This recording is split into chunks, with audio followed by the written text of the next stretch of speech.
What's up, Soil brothers and Soil sisters? Soil family, what is goings on? Today is, let me turn this thing down so we don't hear it. Friday, y'all. Friday. It is Friday. Let's speak to Thank some God. people. We got itty bitty in the back. But hey itty bitty. Aunt Tia's. She back there waving. Aunt Tia's backyard. The birthday boy. Oh, is it the birthday man? I don't know. Can you say birthday man or do you still say birthday boy when you get older? Like However, we know what you're talking about. always, right? Yeah, what's up, David Hunt? Oh Soil man, brother. I'm not first. No, doesn't look like it. Mr. Delio. Did I say that right? Diallo. Oh, I think we right? I don't know. What's up, Soil brother? Who right? Mr. Delio or Mr. Diallo. Okay. You fancy. Diallo. You fancy, huh? Food by faith. Garden to table. What's up, Faith? What's up, soil sister? Whoa. What's up, soil sister? Mion. Elion. What's up, Soil sister? What is going on? There you go. See, Mr.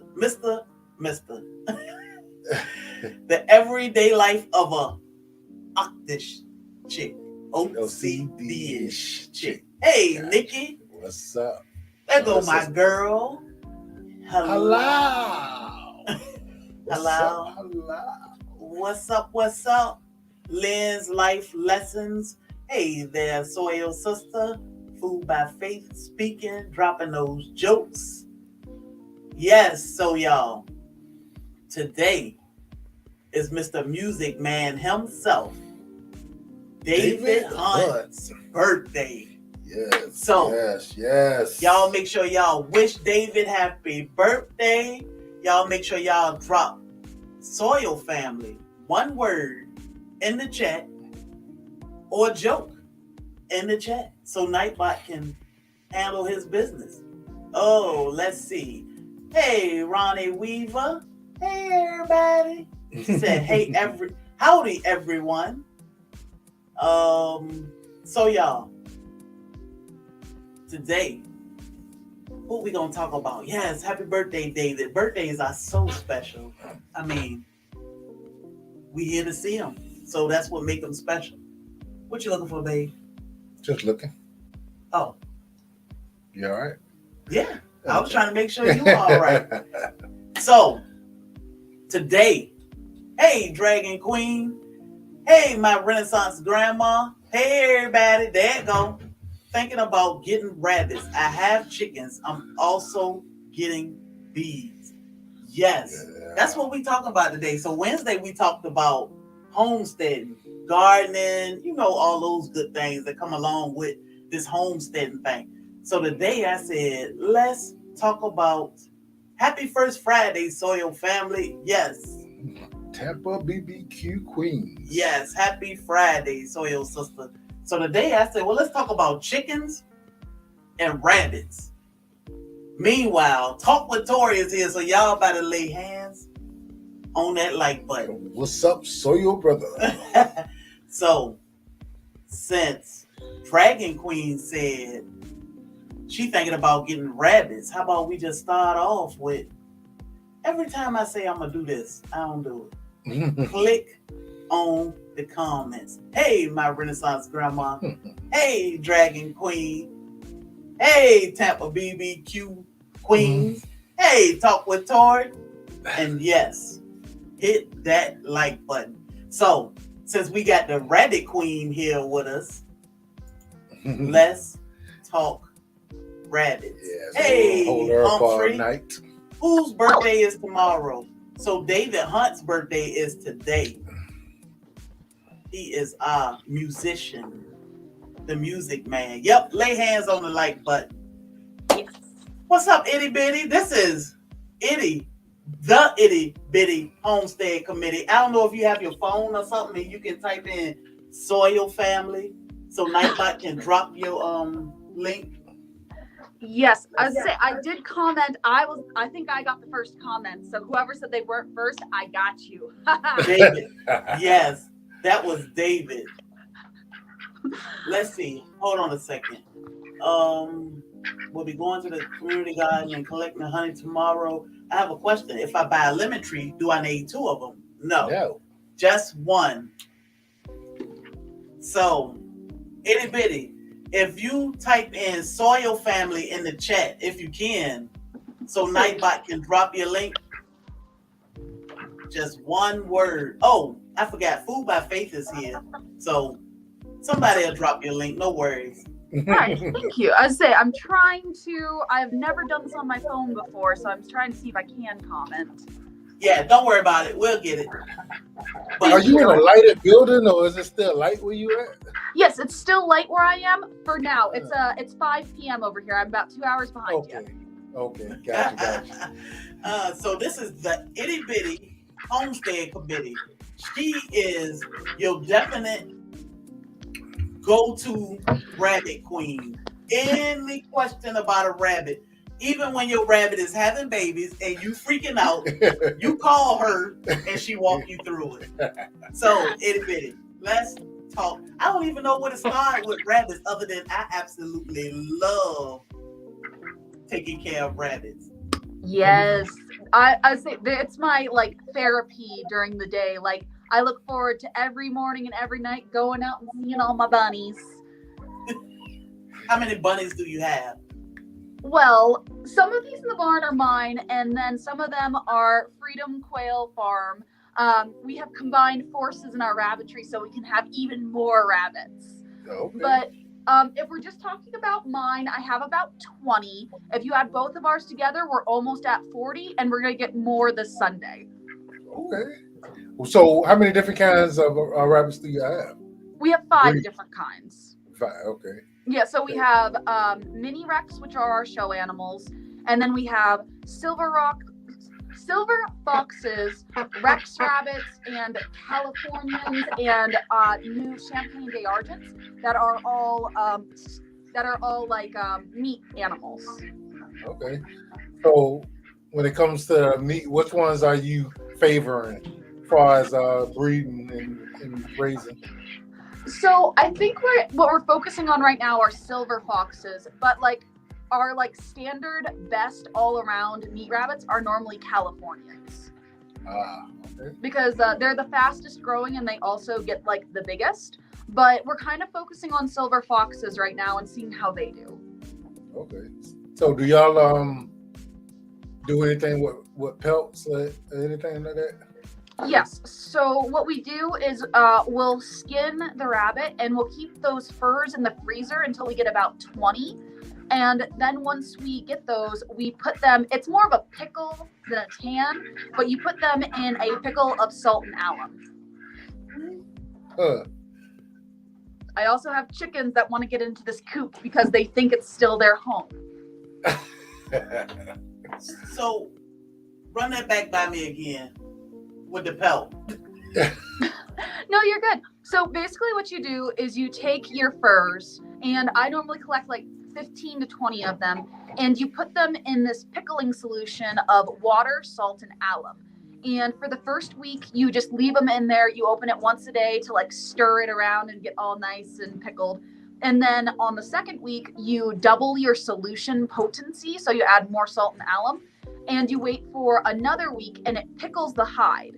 So you can dry them like you do with tanning, except for you can leave the fur on and it doesn't turn it into a darker color. Wow. Okay. I never heard that process, so I didn't know how that was actually done. That's interesting. Hey, Melissa Jameson. So is there still is it a market for it? Or? So for the most part, we've been keeping ours because I'm trying to make like a giant like blanket. But we do take them to like the farmer's market and we sell them for about $5 per pelt. Okay. Oh, wow. Okay. That's good to And know. do they move pretty good? Yeah, they're pretty good. They're pretty good sales. I have seen more success with my like my quilts and actual like live rabbits, but it does pretty good, and it's really nice to like offset your feed costs. Right. Right. Okay. So, what a quilt usually run? So it depends. I sell like my simple baby quilts for about $75. Mm, And then it just kind of goes up from there. I normally stick in either the baby quilt size or the lap size quilt because if I'm doing like a king or a queen size, it's normally like a custom quilt. Mhm. hmm. So it's probably best to have rabbits that stay around the same color if you're gonna do something like that. Right. Okay. Definitely. So like right now, my favorite skins to tan are the Rex furs because they're just so soft and plush. And Rex fur is special because the guard hairs are the same length as the under hairs. So it's Uh, all like one length. It's very velvety. And I specialize in my Rexes in black and white. okay. What's up, Junior? Cassandra Dominique. If I didn't speak to you, Yeah, what's hold on. up? Let's go back. Let's here. Mm. Melissa, what's up, sis? Mad Acre Farms. What's Mad going Acre. on? What's up? Saw your fam.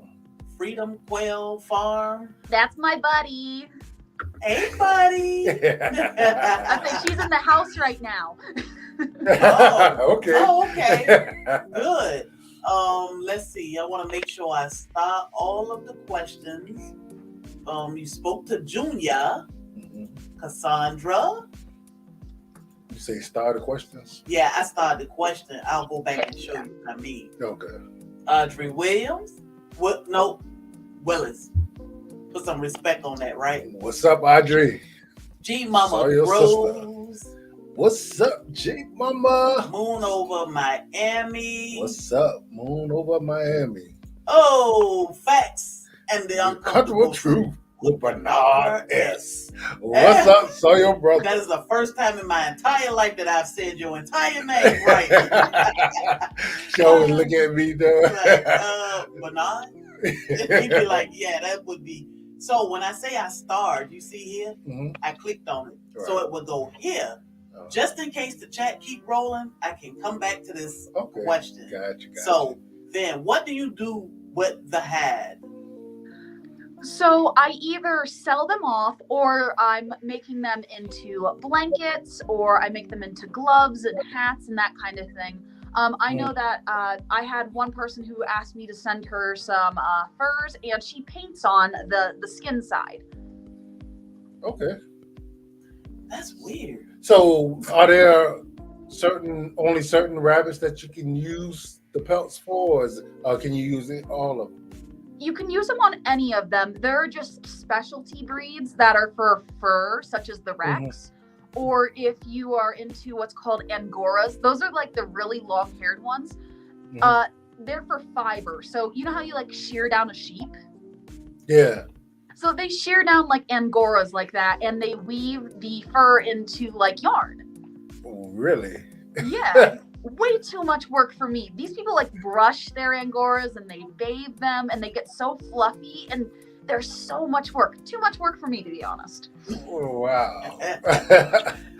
So one of the reasons why we wanted to have this live tonight, people have a misconception or just don't know how easy or how hard it is to raise rabbits. What would you tell them, somebody who asks you about rabbits? I think they are one of the easiest animals to like raise, right?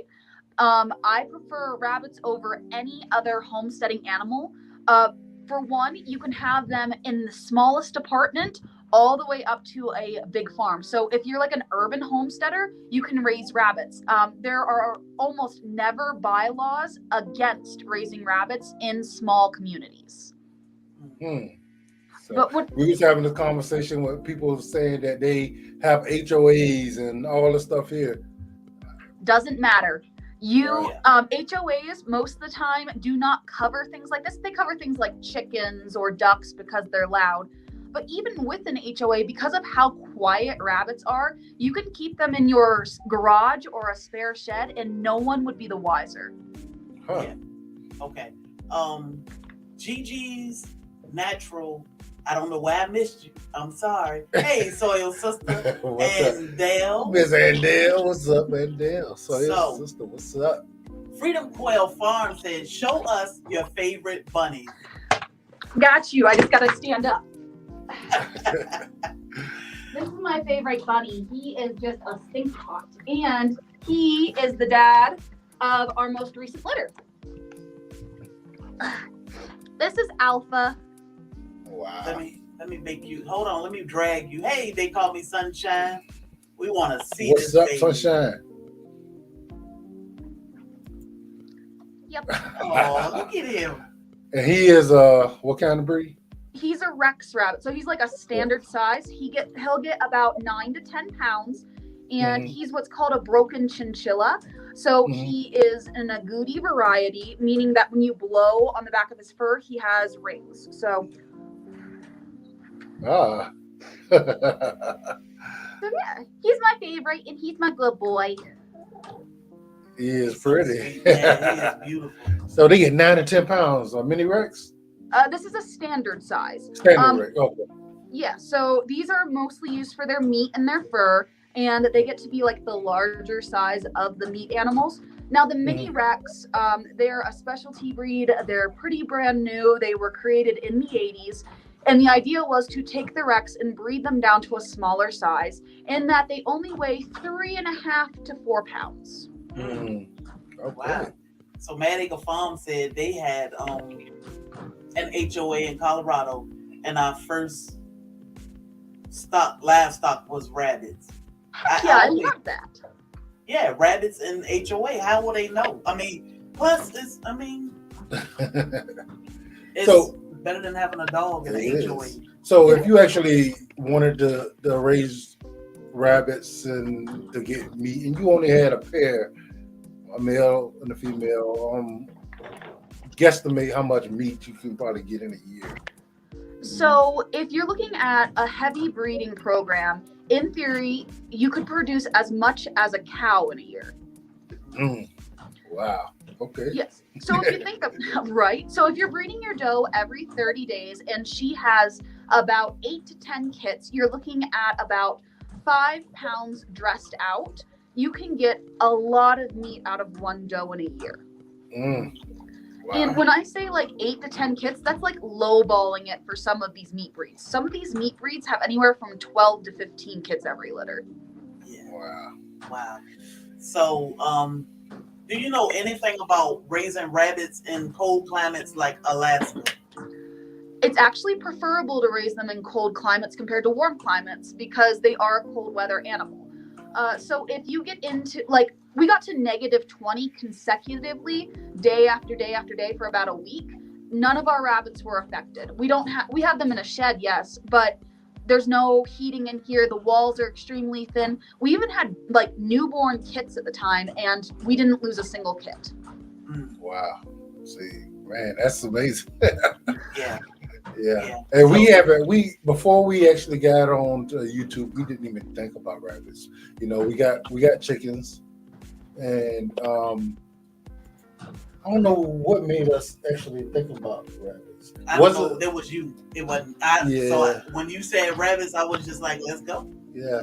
Because I was thinking of other things that we can get to actually help produce meat that wouldn't be too much of a headache. Yeah.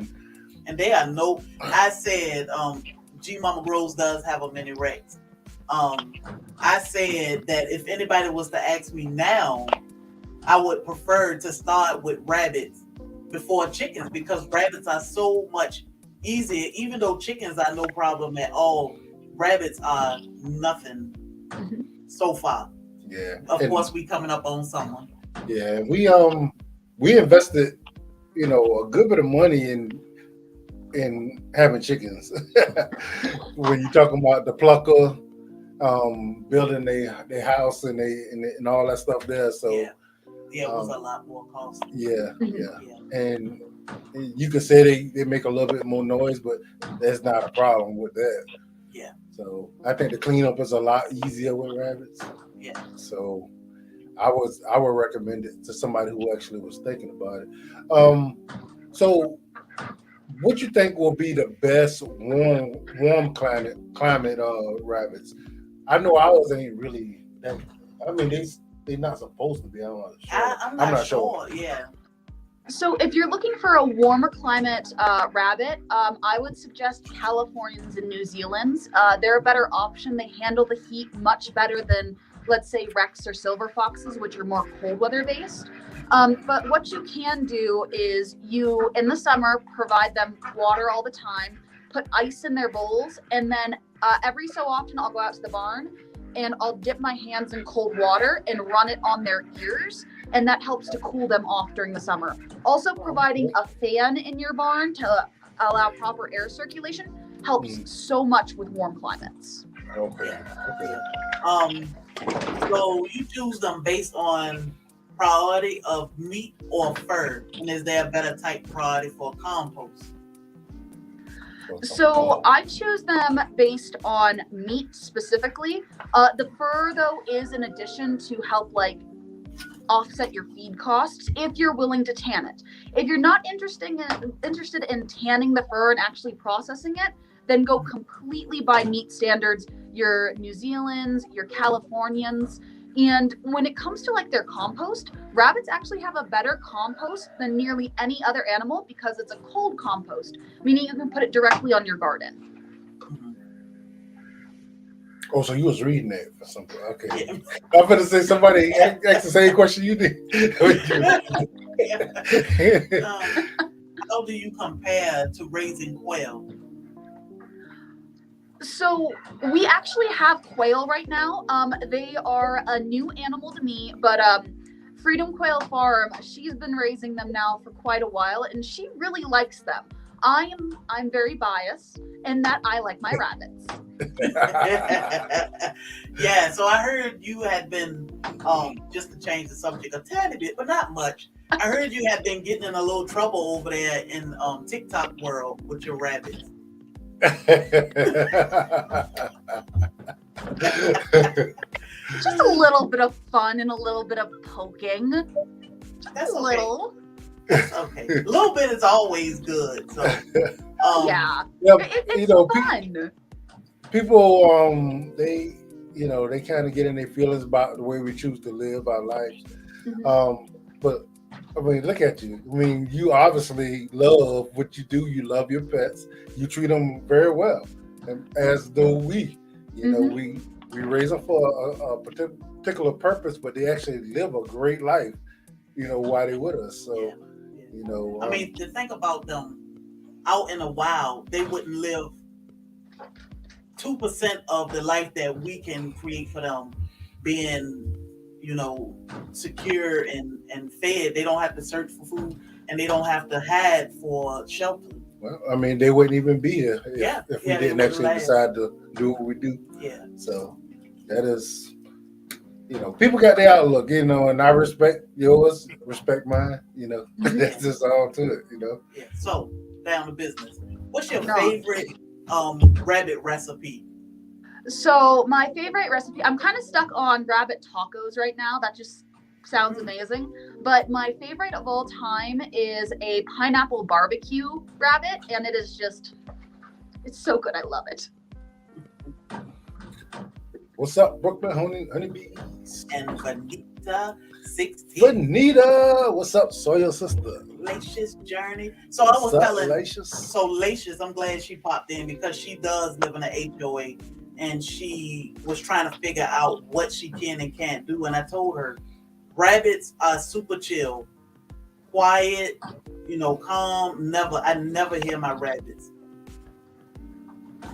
I say every once in a while I have one. His name is Moose Man, and he likes throwing his feed bowl against the cages and scaring the other rabbits for fun. But that's about as loud as they get. I have a lot of hawks around here. Do you keep them in a barn or a cage all the time? So for the most part, they stay in their cages in the barn. We do have a run on the front side of the barn where they can run around and get exercise. but we don't like free range them like out in the open. Mhm. And part of that is for safety, but also rabbits sometimes have like heart attacks if they get scared. So putting them in a situation where an animal can like come down on them, the hawk might miss, but your rabbit might have a heart attack because they get scared. Yeah. Mm. Yeah.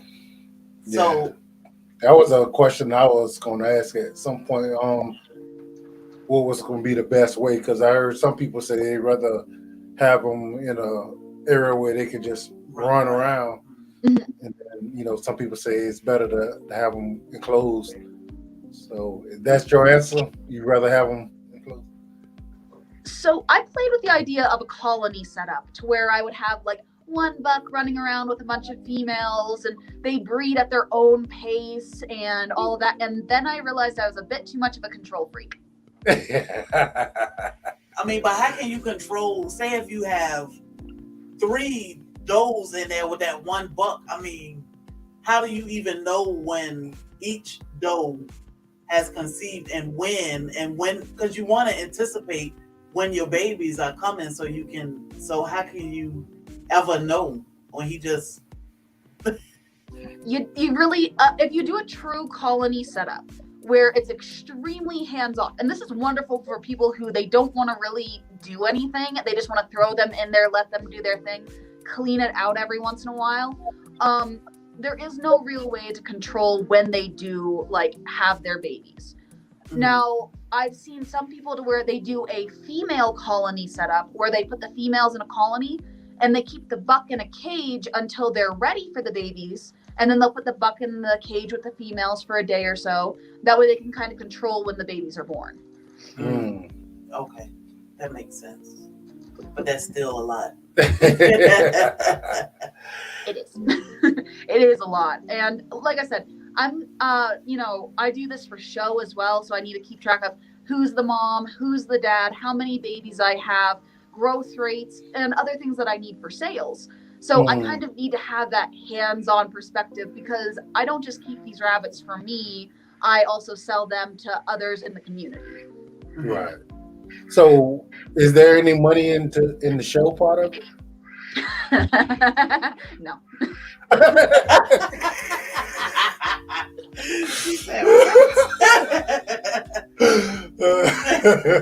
So I mean, I know like in other animals like dogs, if you got a championship, you get to sell them for more. Is it same with rabbits or no? So I can be like, oh, my buck is a grand champion, or my doe is best of breed, best of variety. I have animals in here that have those titles. And if I'm selling to a show home, they're like, oh my God, yes, I want that. That's so amazing. How many titles? Where did you get them? But that's not the bulk of my sales. The bulk of my sales are people who want to raise meat, rabbits for meat, and 4-H kids who want to jump into 4-H every once in a while and have fun with their bunnies. So yes, I could in theory sell show animals for more, but it really isn't beneficial other than for me to go and be like, there are more bunny people to talk to about bunnies with. Okay. So like-minded people. Basically, and it's a fun day or two, right? You go in, you show your animals, you probably spend more money than you want to for a nice little like ribbon, or sometimes they if you get like best of show, they'll give you like a hoodie or a chair. Okay. I can answer this. What is 4-H? 4-H is like a youth club where kids can show different animals at their local fair, learn about things. There's more to it than just animals. They have crafts, they have projects. It's just like a community-based club for kids in the farming community. So Dragon Queen want to know, how can you tell when a rabbit is in heat, like All ready right. to mate? So if you take out a female rabbit right now and you look at her vent will be a bright red or purple color, and she might present herself to the buck, meaning she'll like back into the buck. But when it comes to does, they don't ovulate until they breed. Okay. So they can be ready to breed, and they'll like go and be very expectant of the buck to perform his tasks. But unless you breed them right then and there, they won't ovulate, which is also why a lot of breeders, including myself, will breed the doe 12 hours after her first breeding. So how often would that vent not be that color? On an adult rabbit, during the winter is very common. If she has a litter of kits and she's not necessarily like into it, you can bring them into heat, so to speak. A couple of ways: you can provide more light in their setup, and I've heard a lot of breeders say if your doe is unwilling to breed, take her for a car ride. What? Really? Because the extra light in the windows and the movement, it puts her in the mood. Oh wow. What's funny is what's up, when AJ? we tried to breed Lala and Sandy after the kids, it was 3 weeks after they had kids, right? Or so, and nothing. So we waited maybe another week and a half to 2 weeks after when we thought they would have the second or another litter, and we rebreed them, and Sandy was like almost chasing Thumper and backing up to him. So it was weird, what I was trying to fill out. When is a good time to rebreed and not stress them out so that they can have a little break in time to themselves? So it's funny, but yeah, we did have false breeding, I guess, for both of them because we thought they were pregnant, and they should have been giving birth last week. Week before last. Yeah. And they never did, and we realized that it didn't take. Yeah. So we just rebreed them. That's always like, I had a doe that did that on me. She's supposed to be giving me my blue-eyed white babies, which I've been waiting for since my doe Sally died. And it is the biggest disappointment. Yeah. Well, hold up a second, because Auntie's backyard said her husband said he's taking her for a ride now.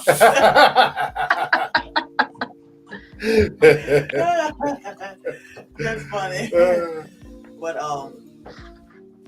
my husband what upset him was he want big litters. So what's the deal with the litter size?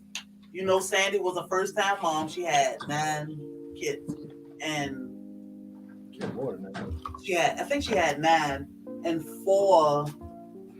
We kept 4 mated. I think it was 4. Yeah, she had 9 kids and 4 survived. So, how common is that?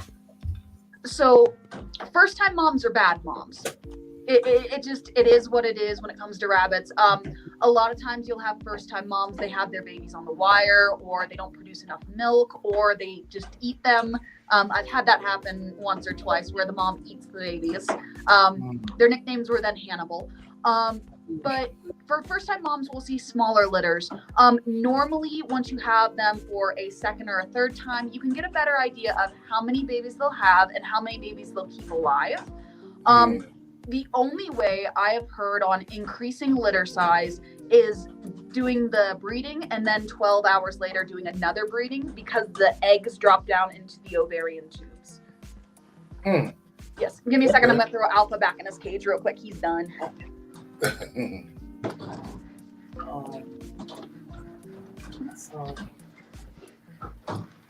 But that's the only immediate way to get larger litter sizes. What you can also do is you can breed it into your lines. So for instance, if you do a test breeding and a doe is consecutively only giving you 7 or 8 kits, but another doe is giving you 14 kits, you would cull out the doe that has like the smaller litters and only keep does that are giving you the litter sizes you want. Man, I hope Lala. He want a bunch of babies. Like, he need to be home. Nana, I'm so glad you got your shampoo ginger today. Yes, I tried to send you nice size, so thank you for supporting us. We appreciate you too. Yes, thank you so much. Yeah, he want big litters, and I'm like, we need to breed them so that when they go in labor, you can be home. Yeah. Because I thought I was going to pull all my hair. When I went out there and saw that first baby laying on the wire, I'm like, I called him and I was like, Sandy having her babies. But it's on the wire. So what do I didn't know if I should touch it. Should I help? And he was like, just calm down. You got this. And I'm like, no, you tripping. So when I called you, I was losing it. I was like, oh my gosh, she having like 2 or 3 babies at a time. What am I supposed to do? Like, this is disgusting. I should touch it. I don't know. Freedom Quail Farm said that quails are the new rabbits. We're going to disagree on that tonight. I will eat all of your pizza. The quail? You say quail would eat all of our pizza? No, I was threatening Freedom Quail Farm. I was going to eat all of her pizza so she could. I was about to say, yeah. So can you recommend a book for GT Junior? Well, anybody. Yes. Help these rabbits. Okay, so what I automatically suggest right off the hand is the ARBA Raising Better Rabbits Handbook. Raising Better Rabbit Handbook. Yes. It's given out by the ARBA, which is the American Rabbit Breeders Association of America. And what it does is it breaks down really easy everything you need to know about raising rabbits to the best quality possible, not just for show, but for meat as well. Okay. It's only about a 200-page book. The print is very large, so it's very easy to read. They have a bunch of really pretty pictures that I like to stare at. And it really breaks it down into chapters. They have like your basic care setup. They have, how to deal with rabbits in the cold or the hot, what you should use for nesting boxes, the kind of feed you should feed, if you should use wire bottom cages or solid bottom cages. It really gets into it without being like too slow. Right. Wow. See, what I'm worried about, like Lala, her litter was small, but she's an excellent mom. She is excellent. Meat free. Yeah. Like I kept putting straw outside of her box, and she would come. Even if I spilled some hay, the alfalfa, she would clean it all up. Like, do not come messing up my cage. Yeah, she tucks her babies in. She'll come and dig them up if it get too warm, And I mean, she's an excellent mom, but her litter size is not big. Now I'm hoping this next litter improves. But I love her so much. I hate to call her. Yeah, it was her second litter, so I don't know if it'll get better with time or. But her she come from Sandy had 9 on her first litter, so yeah. I don't know. So. There's, what you can also look at, right, is survivability rate. Because if your does have a huge litter, but they're only keeping half of that litter alive, is it really worth having large litters if they're a bad mom compared to if they have smaller? So if they have like smaller litters, like 3 less, for instance, but they keep every single one of their babies alive and have a better survival rate, it's kind of like a balancing act of what you want in your breeding program. Right. Okay. Yeah. So here's a question. Not trying to sound weird, but this guy I know raised rabbits to sell and to eat. What are your thoughts? They were cute rabbits. Well, we do the same.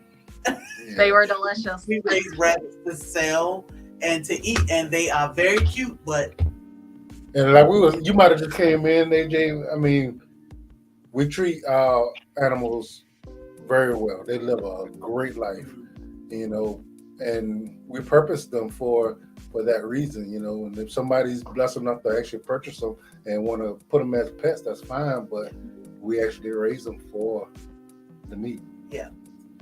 Well, even my pet rabbits, my mini Rex, in my mind, immediately they are going to be meat animals unless somebody comes and otherwise gets them as a pet, because I can't get mentally connected to them like that. Mm-hmm. Yeah. Yes. I basically take care of the rabbits, and my husband will do the dirty work because and he doesn't have to bond with them or anything. It's just when something needs to be worked on out there or something. That's basically when he out there. Other than that, I'm out there all the time. Now, I don't think it'll bother him as much as it bothers me, but so I just treat him good and spoil him. Yeah. Even though I'm from the inner city, me and my cousin, for whatever reason, decided we was gonna become hunters at a younger age, and it was something that nobody around us done, and we got into processing then. So I have the ability, the experience, the knowledge to know how, to go ahead and dispatch and feed myself. Put it that way. So it wasn't a big leap, Yeah. but it do help the fact that I'm not playing with them every day. I like Right. when he go out there, you can tell a difference. They kind of run like, oh, well, who is that? Versus when I go out there, they like right there at the door. They'll stand there for me to pet them, and it's like, oh, it's just her. So they know the difference, and it's pretty cool raising rabbits, and they sweet. It's just they serve a few different purposes. All of our animals, including our dogs, who will never eat, but they all serve a purpose. The chickens, the rabbits, and the dogs. Mhm. And we got some meat birds coming. Yeah, so let's talk about meat birds a little bit because you raise a different type of meat birds compared to us. We raise Cornish cross. hmm So what do you use as a meat bird? So I raise heritage breeds. So Cornish crosses, the problem I have with them, it's extremely hard to make them like self-sustaining, and that you have to get them from a hatchery constantly. Mhm. So we raise heritage breeds. So my rooster is a barred rock. Some of you know Asshole very well. He lives up to his name. He is my and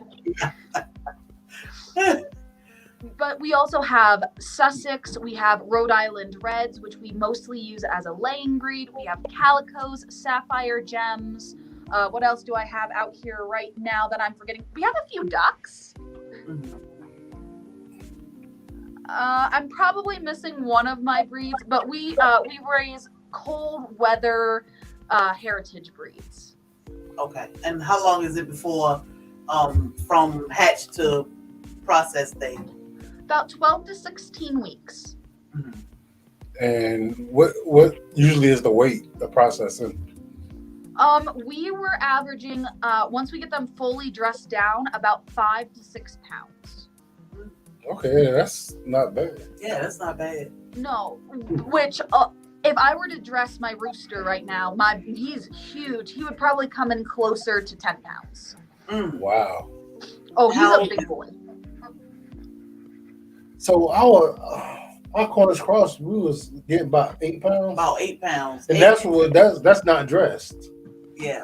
So we was getting maybe 4-5 pounds. Now I don't know if we wasn't feeding them enough, but I mean I thought Cornish cross was supposed to be bigger than the rest of them. And then we did it at 8 weeks. I don't know much about Cornish crosses other than they're supposed to be like really fast growing, and that you're supposed to feed them like constantly and allow them to like free feed. But for our chickens, we free feed them on a meat protein, and then they also get all of our table scraps. We feed our Cornish cross like 12 hours on, 12 hours off. But the older they get, you have to feed them a couple times a day because within the first hour or two, they devour everything in sight. So, our Cornish cross are not the most pleasant smelling things. Did you have that problem with yours? You don't. Yeah. Yeah, chickens are stinky. But are your layers they not as funky as the meat birds? No. I think it has to do with diet, to be honest. I think the high protein feeds maybe it just doesn't get along with their digestive system comparatively, but I have found that my meat birds are a lot stinkier than my laying birds. Yeah, okay. Yeah, because our layers have absolutely no smell. So even right now, we have our meat birds coming next week, and it's already trying to prepare mentally because we do keep them in the house for a few weeks, and after maybe two, or maybe a week ish, No fruit. they smell like Oh holy. my goodness. And I'm like, why do they smell so bad, but they taste so good? We bought all our birds. We had them in the house. We never smelled our layers when they were babies. Never. When And they they were will chicks. walk up and down the hall like Yeah. get out of the box and go wherever. I would be in here searching for chickens some days. I'm like, babe, I can't find a chicken. You never smelled it. Never. But when we bought the meat birds home, I walked in the house. I'm like, what is that smell? Yeah. Yeah, and I just kept putting shavings in there, and I'm just like, maybe I need to keep more shavings in there, but no, Yeah. them things. We're like, yeah, it's warm enough outside. They gotta go. It gotta go. So yeah, Myung said 10 to 12 pounds, feed them custom mix and garden scraps. Okay. Yeah, so we didn't have garden scraps last year, Yeah. but this year we do. So we're gonna definitely feed them a little different this year, because I want to get it all the size, because we love those things. They taste so good. So good. Yeah, and we saw Danny cutting up some of your chickens, and I said, oh, they use a different breed, so we still stuck on our Cornish cross. I was just saying, Danny, I was so proud of him because like I didn't even bring it up to him. He's like, I want to do a butcher video, and I was like, you want to be on my YouTube? Yeah, that's cool. We took it and filmed it. It was before we started YouTube, and it was basically because my wife, this was gonna be her first time, and I knew she probably was gonna freak out or wasn't gonna be able to handle it. But I thought maybe her family and her friends would enjoy, like, hey, look what Cookie doing. Yeah. And so we videoed it, and it turned out great. We didn't know how long it was going to take. It was a very quick thing. Once we got used to it, we had got a little process, and we got it done, and we filmed it. Of course, then we started a YouTube channel. What, a month, 2 months, 3 months, whatever, sometime later. Yeah. And I was able to dice the video enough to where I was able to make a video out of the post. So it was interesting. So now we stuck on. We're like, we want as many as we can get. Give me more chicken.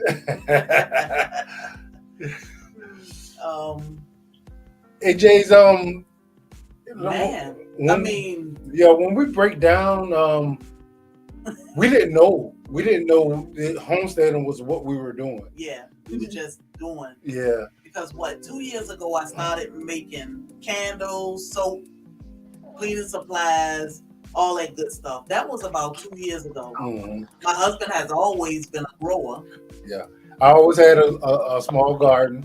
I always loved my banana plants, and I did start growing some dragon fruit. Yeah. So those were, our little garden, tropical fruit. We got chickens how long ago? A year. We got chickens a year. So we have been, this hard at it for maybe 6 months. Yeah. So having the mindset of it and doing the definition of homesteading, we've been doing since we actually lived here. Yeah, look at Nightbot. But did we know that what it was? See, Nightbot be cluing into what we're talking about, and it makes jokes on what we're talking about, which is weird. Yeah. So what other animals do you raise for meat? So right now we currently we're working with like Cornish crosses. And do y'all hear the wind? Are y'all still good on the mic? Yeah, I can't hear it. All right, perfect. Right now we're I'm starting to get into quail. And I actually have an expert over here if she wants to stop feeding the quail for 5 seconds if y'all want to hear more about quail. Yes. Come here. She's coming right over. She just has to close up the quail hutches. Yeah, She come has on, been crazy quail lady. come here, crazy quail lady. But she has been so helpful. We actually met through bunnies. I sold her a pair of bunnies, and she's like, "Oh, I'm really interested in this." And we actually ended up going to a show together, right? And automatic friendship, automatic click. And she's like, "Do you want to raise quail?" And I'm like, "I want to raise quail. They're adorable." I'll say hi, but only if I get to bring a friend. Sure. So that's a So quail. pretty. That is Oh, that's a bad picture. Here, let's do this correctly. Yes, She tell loves us, to steal mealworms from you. tell us a little bit about quail. Like, how do you get into raising quail? Well, I lived on a very small property, and it was a matter of what can I raise in a very small space that's still going to provide meat and eggs and something that my child could eat because he has a list of too many allergies. So there was a few benefits. They are butcher ready and lay eggs starting at 6 weeks for eggs and 8 weeks for butcher. So that time frame in itself to me was amazing. And it's one of those things where you don't count how many chickens you have, and there's chicken math. Well, there's quail math. I don't think we want to go count how many we have outside right now or in the brooders. We have what, 300, you would say? Wow. Pretty close. Yeah, we have about 300 quail right now, and I think we're only counting the adults, of which we have what, like 20? Yeah. Just 20. Ooh. Please So don't what's tell the Dan longest how you gotta many go animals I before have. you actually process? I'm sorry, I didn't catch that. What's the longest you actually keep them before you got to process them? As an example, for her, I've had her since the start. She was part of the first hatch I ever got. They can produce eggs effectively, efficiently for at least a year and a half.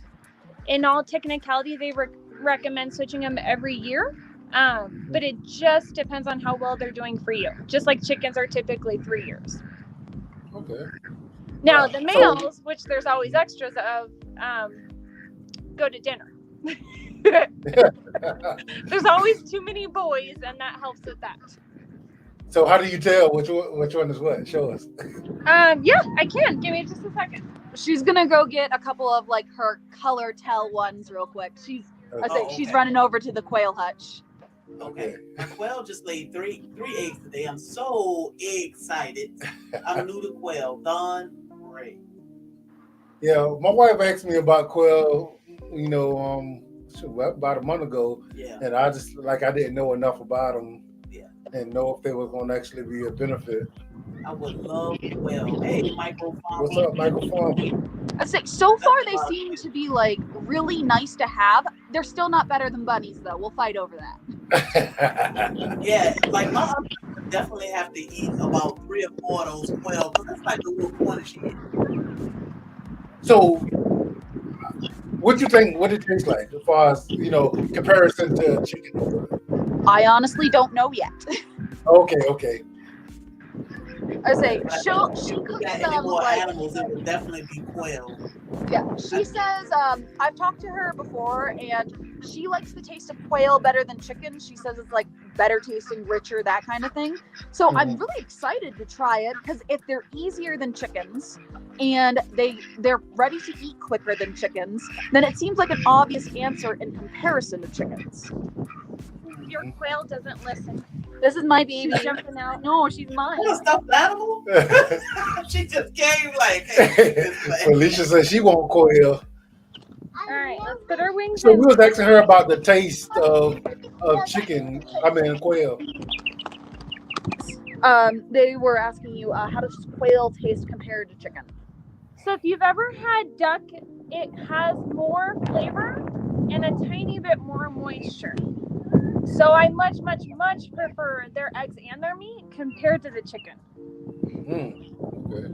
So as an example, there's feather sexable varieties, and then there's just pretty ones that you have to wait until they're 10 weeks old to find out what they are.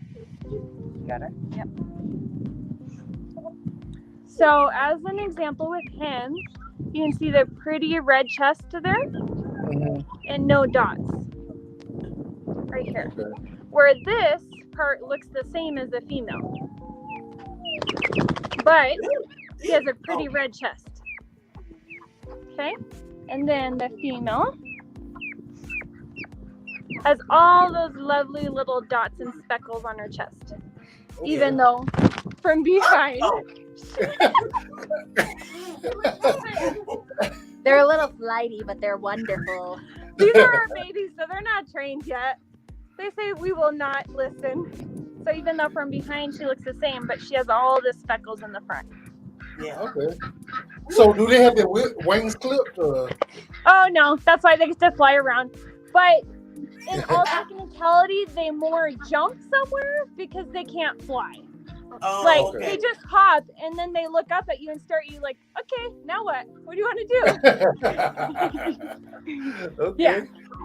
Almost So- got a heart attack. So if somebody wanted to start with quail, like, do you get just one breeding pair, or you get? Yeah, both? so good question. So in theory, the best practice, because there's best and then there's what's available to you, you would want to do 5 females to 1 male just to prevent aggression and prevent them getting too stressed out for maximum productivity. In my case, because we're trying to raise the quantity of our breeders and we're doing the hatching eggs for sale, I have 4 to 1. But there's a but to it. You have to cull heavy and take out any roosters that are highly aggressive. Oh, I'm hearing some wind. Yeah, sorry. Where, like, if somebody wanted to do that, where would they get their birds from? Yeah, so you want to try to use a reputable breeder as much as possible. I can tell you a few that are. You want to go inside? Yeah. We're gonna go inside real quick so you can actually hear us because we have a snowstorm coming in. Most of them. I say, give us like 2 seconds. Sorry, we didn't realize it was coming in this quick. I got it. You got him? Okay. All right.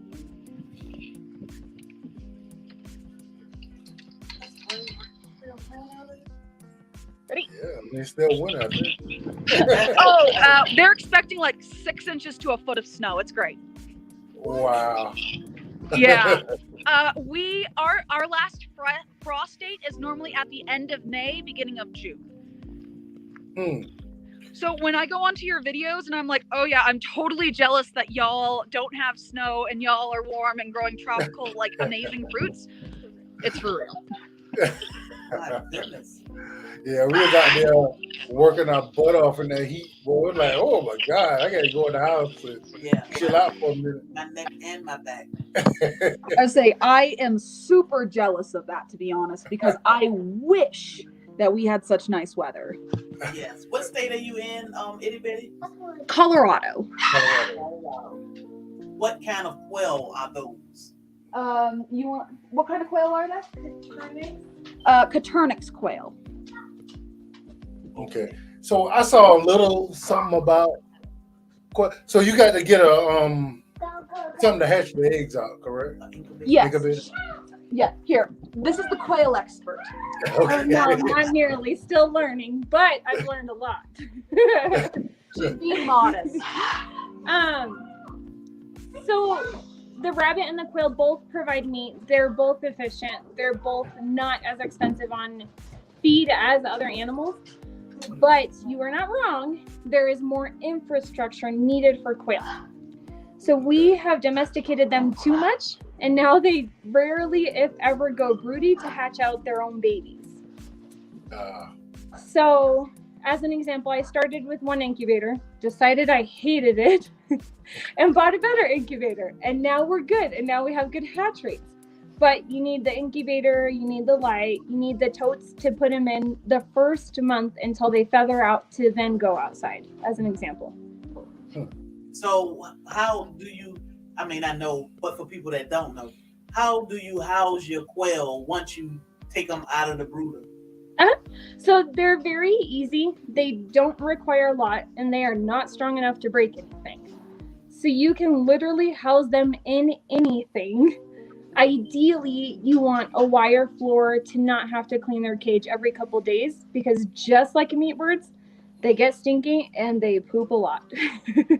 So something like the hutch for the rabbits will be sufficient for them. Oh yeah, definitely. And the funny thing is, you can, not that I have a different perspective on it, but in all technicality, you can put 4 of them per square foot. So you can put a lot in a very small amount of space. Okay. Wow. Yeah. Oh, and you had asked about breeders. So there's My Shire Farms, which has really good quality quail. And there is, for example, Southwest Game Birds, as 2 of them that are here in the U.S. readily available. But then again, it's the same infrastructure issue that you have to have an incubator and to incubate them when you buy the hatching eggs. Okay, so they actually send you the eggs and you have to hatch them out. Exactly. Yep. Okay. So like this last batch, unfortunately, we had to move them while they were incubating, which is much, much less than ideal. But we still had set 80 of them hatch out of 200, despite having to move them and off of the incubator off for a couple hours. Okay. So you can do a lot with an incubator as long as you pay attention to the temperatures and kind of play with it and baby it however you need to. So what's our estimated cost of a good incubator? That's like asking what car is a better car out of all of them. Yeah. So you can get away with a decent incubator for $200 to $300 and do a lot with that. It'll just have a smaller capacity. We went from the worst incubator you can get to the best you can get.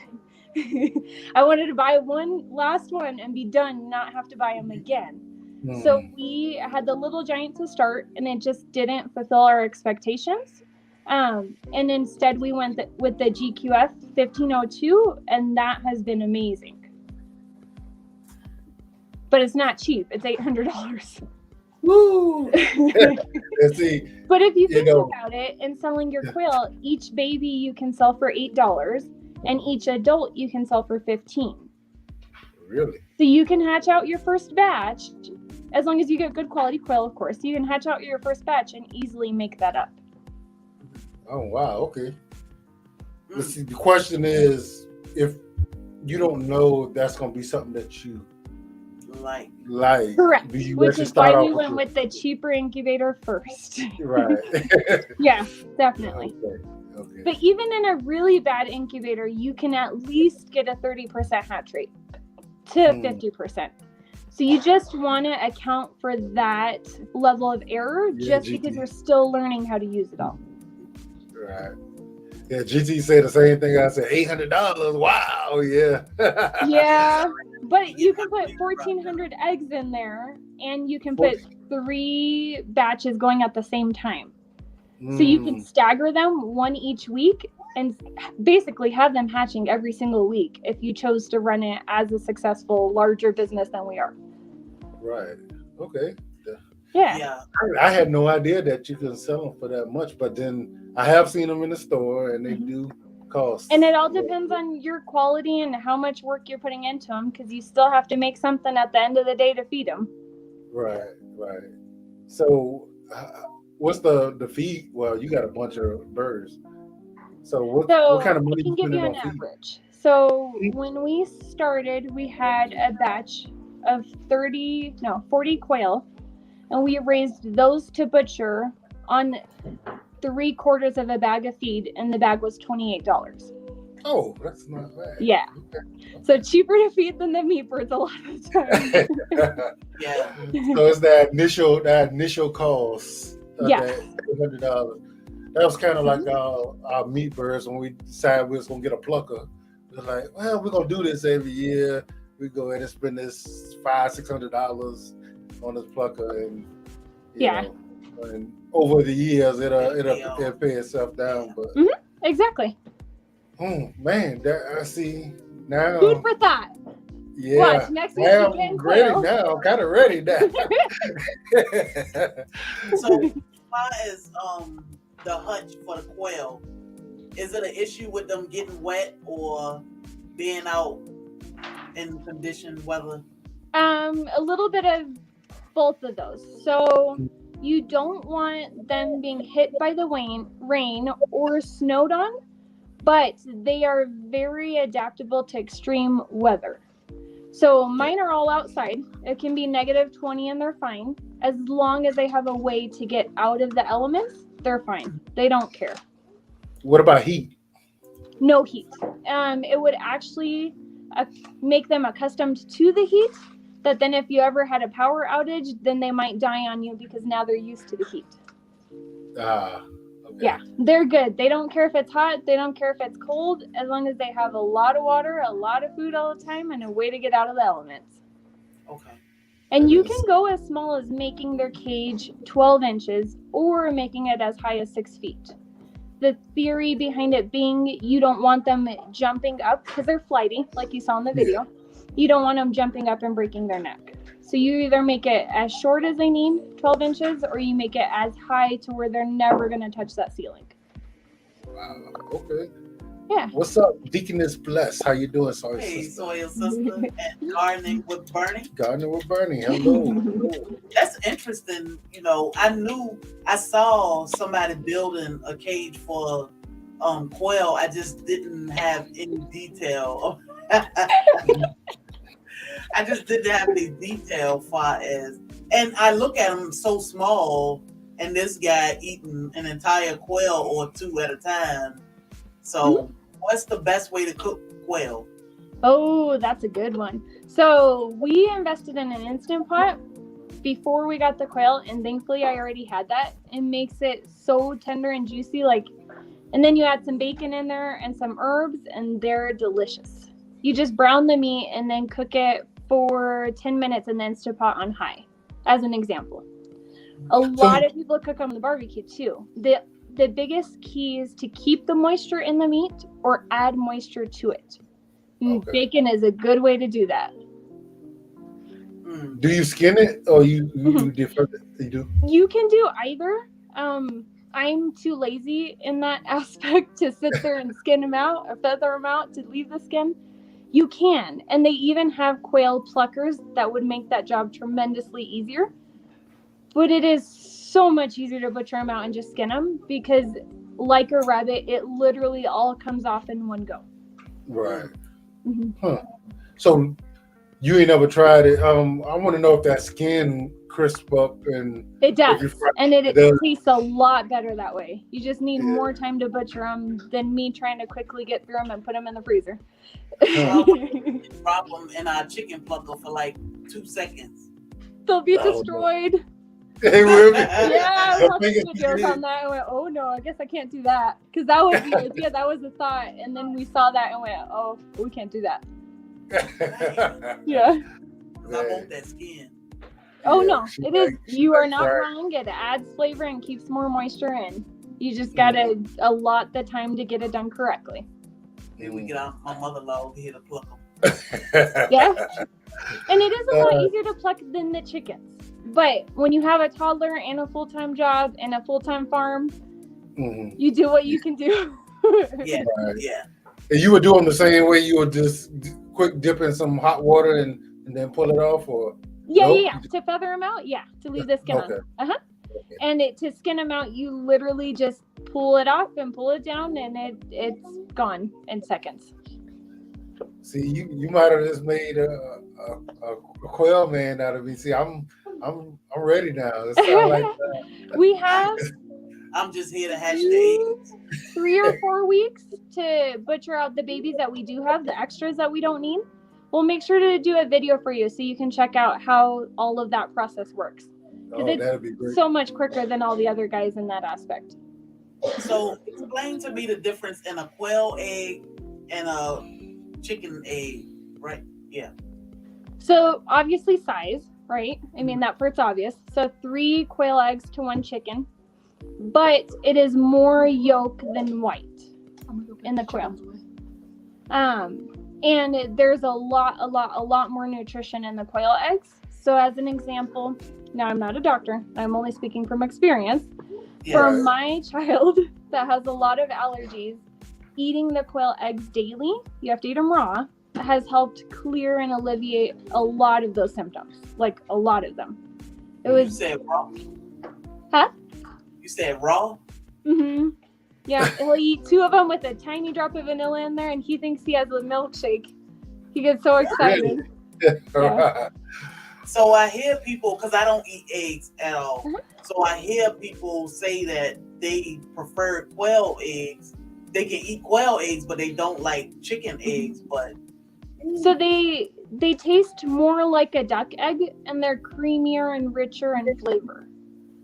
And you may also have the aspect of they're just fresher playing into that preference as well with people, because you can't compare store-bought chicken eggs to quail eggs. I mean, the quail Right. eggs are going to beat them every time. But if Right. you get fresh chicken eggs and fresh quail eggs, then they're choosing just based on the flavor of the egg, because the quail egg does have more flavor. Huh.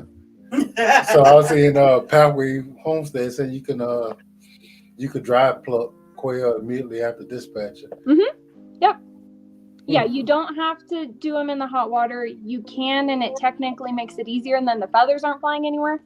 But it's one of those things, there's a million ways to do it, and almost none of them are the wrong way. It's what's right for you and your family and your situation. Okay. They're easy, and they're hard to kill. So that's always a plus. They're easy to deal with. So if I want to start with quail, what would be the breed for the both size and teeth? Yeah, that's a good point. So their breed is Coturnix quail. But you can choose 16 different color varieties to them. So I would advise a feather sexable variety like the one that I showed you guys in the video. Because at 3 weeks you can go, okay, I have 20 girls and 5 boys, and I know what I need to take out and put in freezer. Where the feather sexable, I have to wait until they're almost 10 weeks to do that, which isn't always ideal. You just have to make sure they have a really, really, really big cage to be in to not argue with each other. So you say feather sexing is not preferable, or is preferable when you're starting. Okay. Yeah. But then you get people like me that want the pretty feathered quail, and then you just have to wait longer to tell what they are. Okay. So we're going to feather sex. So is there a certain variety that get bigger, or is it better for? Yes and no. So there is weight classes. Say it one more time. It's all the exact same breed, but they've bred them and culled them to be at a certain weight class. So they'll sell them as jumbos, but you could also buy your standard quail cull heavy and get them all to jumbo weight after a couple of generations also. Okay. So you just keep picking your larger ones, and those are your breeders, and you dispose of the ones that are smaller and not the correct colors that you would like. So the weight isn't based on color, it's based on your breeding management and breeding plan. Okay. Actually, Bitty, what's the name of that book again for rabbits? Oh, you got it. Better rabbit. There you go, GT screenshot. I always have that on hand. Always. And this on hand. That's what's up, man. This is great information. So, when I order, there's different packages that you actually order, or is it? Definitely. So you have options to choose what colors you would prefer or what weight class you would prefer. So one disadvantage to the jumbo weight class, so they'll be over a pound ideally at butcher weight, is that they produce a little bit less egg-wise throughout the year. Where the bird that's a little bit smaller is a lot more consistent on egg laying.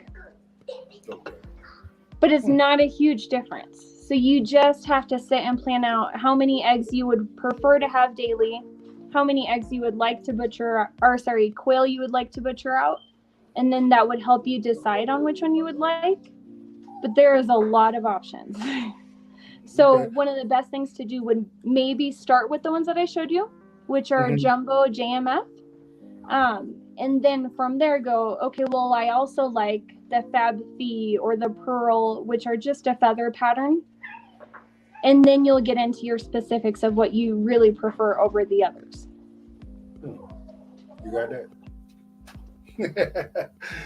And you can always shoot me questions. It's a lot of information in a very short amount of time. So, do you order a certain amount of eggs, or they just all send? So always order double of what you would like to have to start. So if you want to start with 20 breeders, order 40 to 60, because you're going to have extra males that aren't going to stay in your program, and you have the hatching rate, which may be great as a first time or maybe horrible as a first time. Okay. And when always plan for more. She said, I think he said, how long you say you keep them? 8 or 12 weeks, right? So the jumbos, you want to ideally wait until 10 weeks to butcher. The others are ready at 8 weeks, because from the 8-week mark forward, all they're doing is gaining fat. So that adds flavor to your meat, but not extra meat.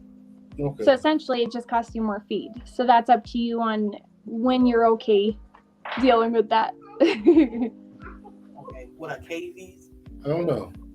Caves? You understand what that question is? I'm not sure. What is it? Guinea pigs, right? KVs? Yeah, KVs. Yeah, guinea pigs.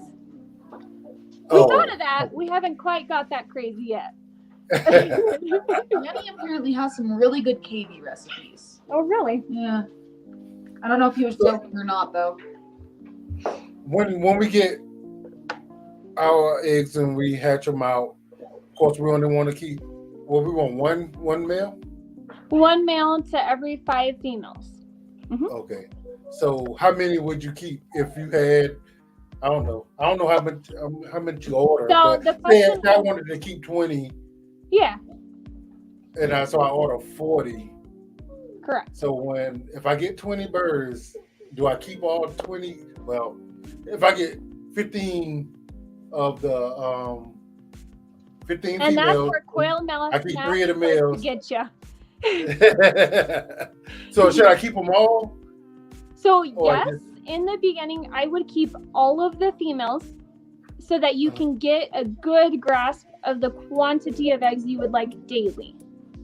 So you keep all your 20, right? And say that 16 of them are females and 4 of them are males.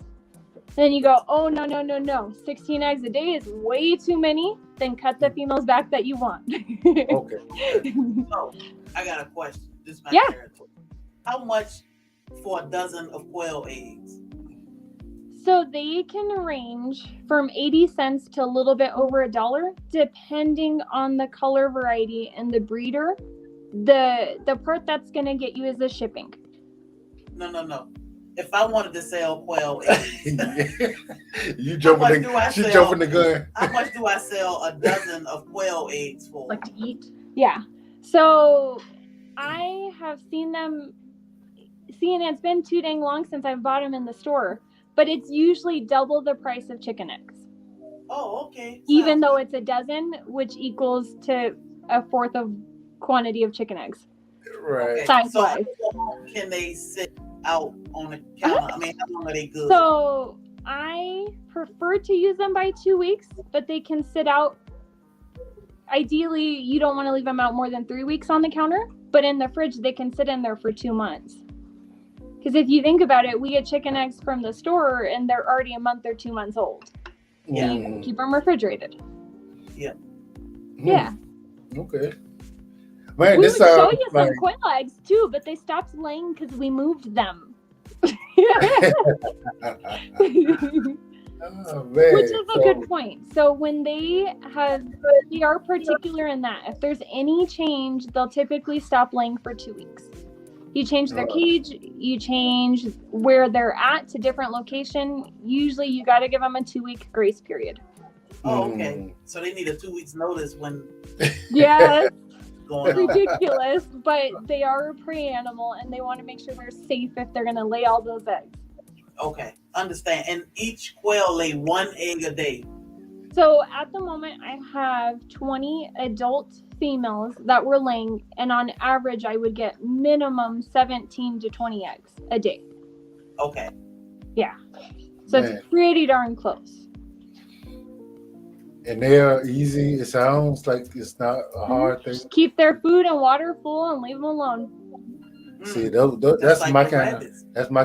animal to I raise. will That's like the warn chickens you and- though, they are very messy with their food, and you'll want to put their food in a no waste feeder just to save you dollars. Okay. I won't say that though.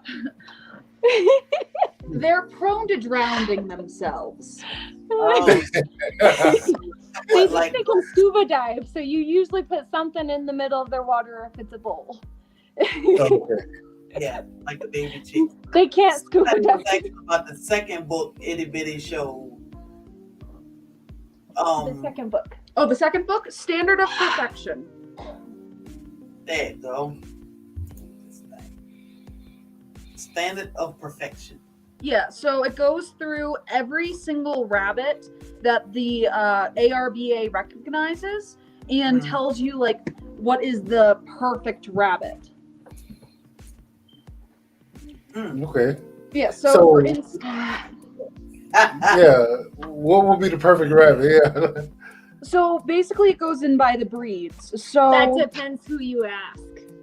I know what the perfect rabbit is. So, for instance, since I am obsessed with my Rex, right? I would go in. No, I don't want to do that. I want to do this one. It's better. So it would tell me to go to a certain page. So 217, and for shows on page 217, it goes through and it'll tell you like the breed standards, like what the certain colors can be, what their size should be, their body type, how they would do in show comparatively to others. So like Rex is extremely big on fur type, so it's worth 40 points, whereas another animal such as like the Californian might be lower. I don't actually know off the top of my head what a Californian is, but I can tell you that a Rylander, which I've never seen that breed in show before, their fur type's only 5.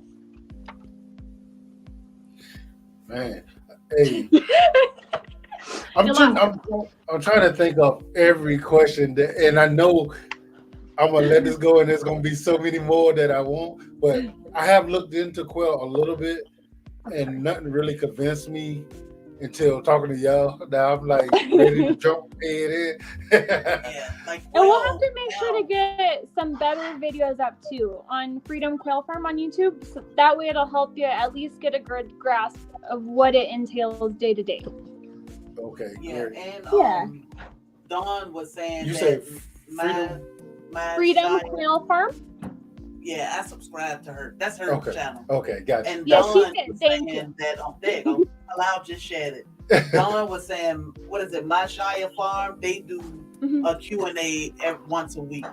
They do, and it's actually should be twice a week. So on Sundays and Monday nights. Okay. And so does Katernik's Corner, which it was actually on today as well. And Mhm. they are very knowledgeable, and they consistently bring in other very, very, very good breeders. It's just a wealth of knowledge. Right. So I want to see somebody who's raising them, who hadn't been doing it for 1,000 years, do it, so I can actually get a realistic. Exactly. Yeah. Yeah. Both of those will answer any and every question, no matter how silly you might think it is. They're very, very good at helping everybody get started. Right. Now, a little bit off topic because it's right on my mind right now, and I'm gonna forget. Itty bitty, do you have a tanning video? Ooh, you so need to do that. I know, right? I don't have one yet because it's winter and it's wet and it's cold and tanning in the winter is not fun. But I am going to have a series this spring, summer time frame doing tanning videos. Whoa. Okay. That's her bird. Yeah. I've been looking forward to that because I definitely, if there's more we can get from our rabbits, you know, even if it's just for us. In a bikini. I definitely will. Oh, I definitely would like to do that. And I have no knowledge of that, and I'm still a little confused with the pickling, but I definitely want to see it done. yeah, we need to see. Oh no, all there's of a lot of videos she's got to make you guys on rabbits, because there's a lot of things that we're missing on a normal basis that you can make money on, that you can use, that you can sell. So she'll work on Right. that. Oh yeah, it's just the time of year. It's winter, it's cold, I'm a hermit, and I don't want to do anything. Yeah. So, Efra Humphrey, are you talking about the pickling rabbit pelt? Yeah. I think Efra Humphrey missed that part because she said, Bobby, say what? Yeah, that was me too. Like, what? Yeah, the pelt. So what you doing now is putting it in the freezer and just holding off on it. Okay. How long can you have it in the freezer? If you're looking at the furs, you can put the furs in the freezer indefinitely as long as you take the moisture out of them, so you don't worry about like freezer burn. Meat in a deep freeze will last you a year to 2 years, depending on how well you preserve it and vacuum it. So the pelt, how you take the moisture out of it? Just like you would the meat. Preferably vacuum sealing it, but you can put it in like a Ziploc bag and like roll it up and try it that way. Okay. So explain what tanning is again for Humphrey. I think she's a little freaked out. So tanning is basically preserving the skin and making it usable without like rotting or smelling or anything. It's turning it into a usable clothing or fabric material. Like this one. Yeah. Miss West did not like this. My friend did not like this. She thought it was a cat or a rabbit or something. And she would set it beside her and she'd say, just sit it and pat it. Yeah. Man, this is great. Like, you know, we talk about our community, man, the kind of information that you can get. Everybody knows a lot about a lot. Yeah, so we just go around and we talk to the people in the community, and man, we figure out all kind of stuff. Would have never been knew this much detail on quails ever. So y'all know what to look forward to. A quail hunt video. Oh yeah, those quail dinners are really, really tasty. Yeah, that's the thing. That's more meat in the freezer. That's what I'm you talking know about. what? That's what I'm And I looking forgot forward to tell you too. So the best recipe we had made on the quail, and I don't know why I forgot. We made quail poppers with them. So we shredded up the quail meat and put it in cream cheese, and then put that inside the jalapenos and bacon. Those were so good. You got a video on that? We need to make one apparently because I'm slacking. No, we just started videotaping everything. I'm not necessarily the best person in front of a camera, so I forced myself to do it, and I will do better. Well, you're doing great now. Well, thank you. Because you asked me to go on it. I was like, I would have thought you been doing this forever because you seem extremely comfortable. Yeah, Well, thank you. That's my management skills coming into play. Just force a smile and keep talking. Itty bitty. Do you use STD Rex? Standard. Okay. yes, For meat? I do have standard Rex that I use for meat. Those are actually my favorite meat rabbits right now. Silver Fox might prove me wrong in a few months. We'll see. We're hoping. Hoping, yeah. They're a new addition. So they say I thought I wanted Rex, but New Zealand's easier to find. Do you recommend Rex or for meat? So if you're just going for meat, you're not including fur or anything else, New Zealand is the better option. It's faster growing, they get bigger. But if you're doing the fur and you want something that's a little more mild in temperament, Rex all the way. Okay. That's like when we first started looking, somebody had mini Rex, and to me they didn't look like it was something I wanted. So. Unless you look at the two that I have, because I got them from her, and they don't look like minis. They're chunkers. Yeah. Yeah, she had mini Rex and Flemish Giants. Flemish Giants, yeah. I say And I I don't didn't- like giant breeds for meat because their bone to meat ratio is horrible. So their bones grow first instead of their meat. So when you butcher them out, they're great for stocks and stews, but they're not good for like meat production.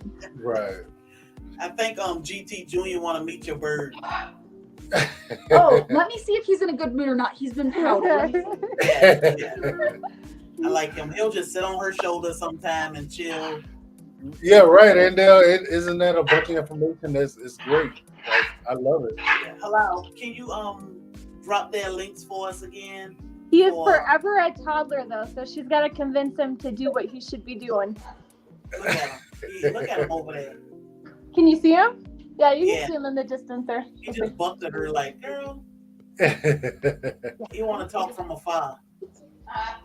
He has to be bribed. If there's not a treat, it's not worth the effort. It's not What's worth the up, effort right now. Yeah. In the house. Hey, healthy G Mom. I Yeah, said he's not in the mood to talk right now, but I can take the phone to him. Yeah, that would be easier. Because he's in a mood because there are too many people moving in the house and there are too many people just not doing what he wants. Yeah. Yeah, so Vanita got a mini Rex too. Hey, buddy. What's up, Polly? Yeah. You look at it like, what in the Polly? world? He said, who the hell is Polly? You give You a gonna little break your wave. phone in a minute, but like, get that thing out of my face. Little wave? No little wave? Okay. So you have taught him words? Yes, he does know words. He does talk. His favorite thing to do is at 2 a.m. start talking like a demon. Yeah. Yeah. I think my wife would not be in the house because she's too scared. Yeah. Well, he'll sit there and he'll be like at 2 a.m. he'll like start screeching, "Get out!" like in a demon gurgle. I Yeah. loved you. That's his favorite one. If he's upset with you, he's like, "I loved you. Get out." And it's like, we're not in a horror movie. You gotta catch that on the short. You definitely Yes. gotta catch Yes, that short I'll go crazy, I'm sure. that. Yeah. Let's see. If you go back in my you want to give this to him so you if you go back in my videos, I actually have a shorts video of Danny teaching him how to do an evil laugh. And he picked it up like that. Like Danny's sitting there like in this deep like laugh, and Rick picked it up, and now he'll sit there and laugh at you like that. So they pick it up that quick when you teach them. That's amazing. If they want. Yeah, okay. So Humphrey, Felicia said, is he more work than Quail? The parrot? Yeah. Yes, he is. Unfortunately. I wish I could just put him in a corner and forget about him, but he won't let me. If I'm doing the laundry, he'll crawl across the floor and climb up my leg. He got a lot of character. Oh yeah. Yeah, them things they're way more expensive than the quail. Yeah. Yes, they and you can't eat them. At least you shouldn't eat them. Oh, we got a surprise for you. Ah, babies. Let's see. Babies, they're a week old. Oh, Okay. Wow. And in Yeah, I'm ready. 4 more weeks, they'll be the same size as the ones that were outside. That's how quick they grow. Wow, man. They're only a week old, and already half of their feathers are grown in. Mm. Compared I to know. chickens, where it takes months to get them You're just right. ready to go outside. So again, they can't fly, right? 'Cause- No, they just kind of hop everywhere and cause mayhem. Okay. They want to get you to put your steps in to go chase them. Yeah. So you got a cage for the male, then you got one for the females. How many females? Is there a limit to the amount of females you can put together? No, you can put as many as you want. 4 of them per square foot is the general rule. Okay. So you get a big So enough. you could make an aviary style, like walk-in chicken coop kind of deal. And they'll lay so many eggs and be so happy in that type of setting versus a normal, like a bunny hutch to put them in. Okay. And it's 4 per square foot. So, I mean, you can get away with a lot. So That is. how many male? A certain amount of male you should have He said, Yes. in the hutch together. I mean, by itself. So you don't want to keep the males separate from the females. You just want to keep the correct ratio. It doesn't matter if they're in the same cage or separate cages. So Okay. 5 females to 1 male. And just multiply that times your space available. Okay. Okay. So I can make a hutch, like a chicken coop for them. Mm-hmm. Oh, we can. But you said not to make it so high so they don't jump and break their neck. Either or do I make 12 inches or as tall as yourself. Huh. Because then they can never hop to the top of it and hit themselves when they get spooked by the leaf moving with the wind. So is that Rabbits have heart attacks. Quails break their neck. Yeah. Yeah. Antia was asking, was that a boy in your right hand? No clue. They are too little and it is not a feather sexable variety. But it is a Fab Fee and a little tuxedo baby. A mad little tuxedo baby. And the amount of time it takes to hatch them out is what you said? 2 weeks.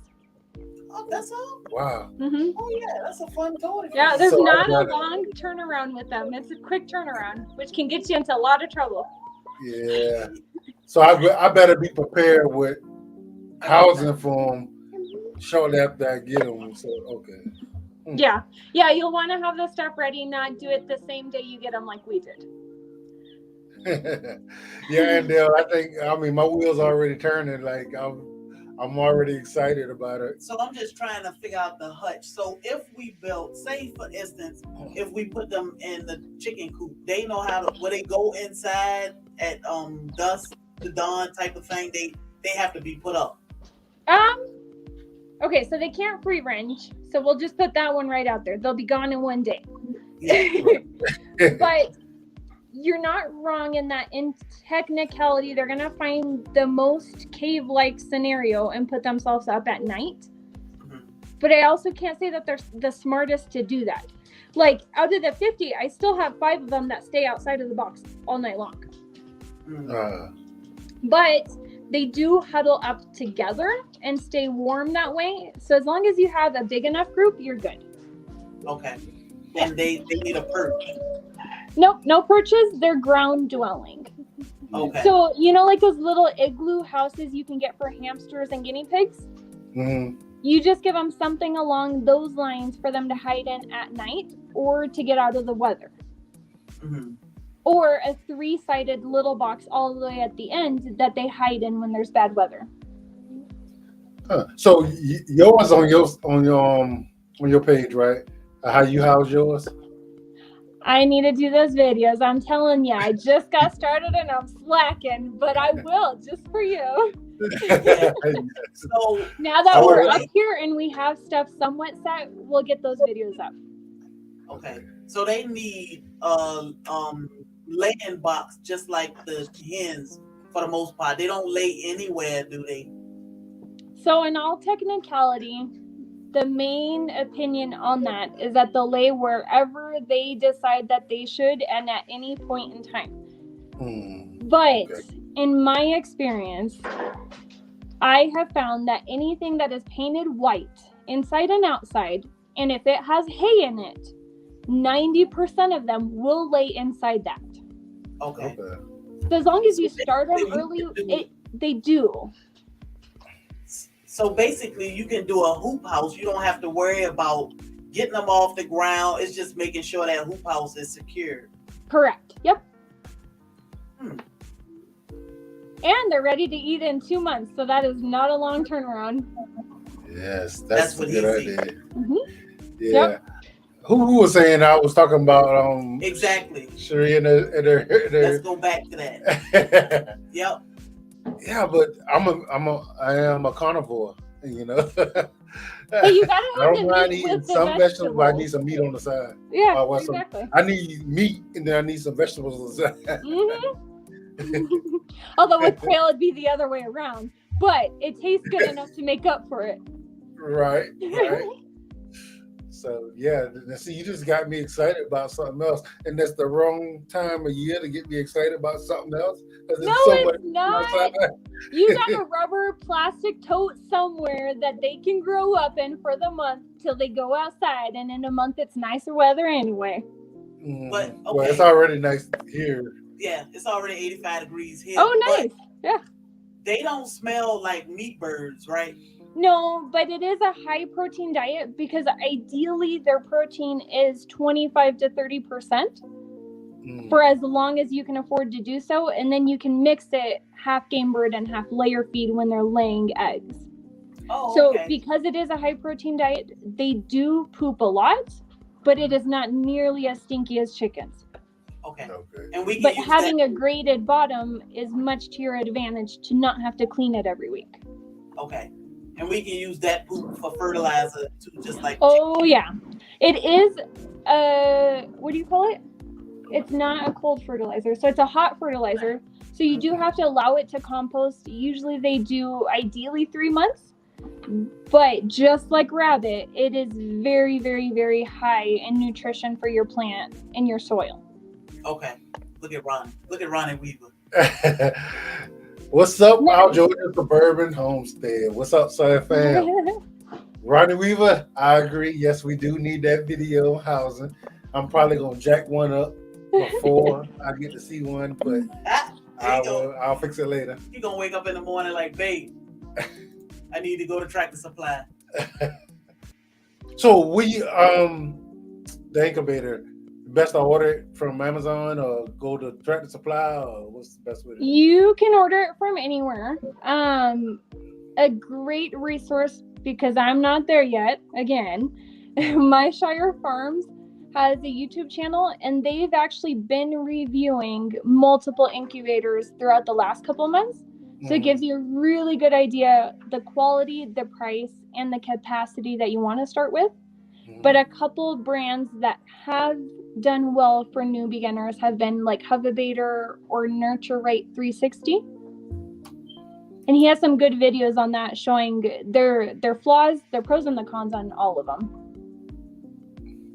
And so you say, I mean, will 20 be a good for a start, or is that too many?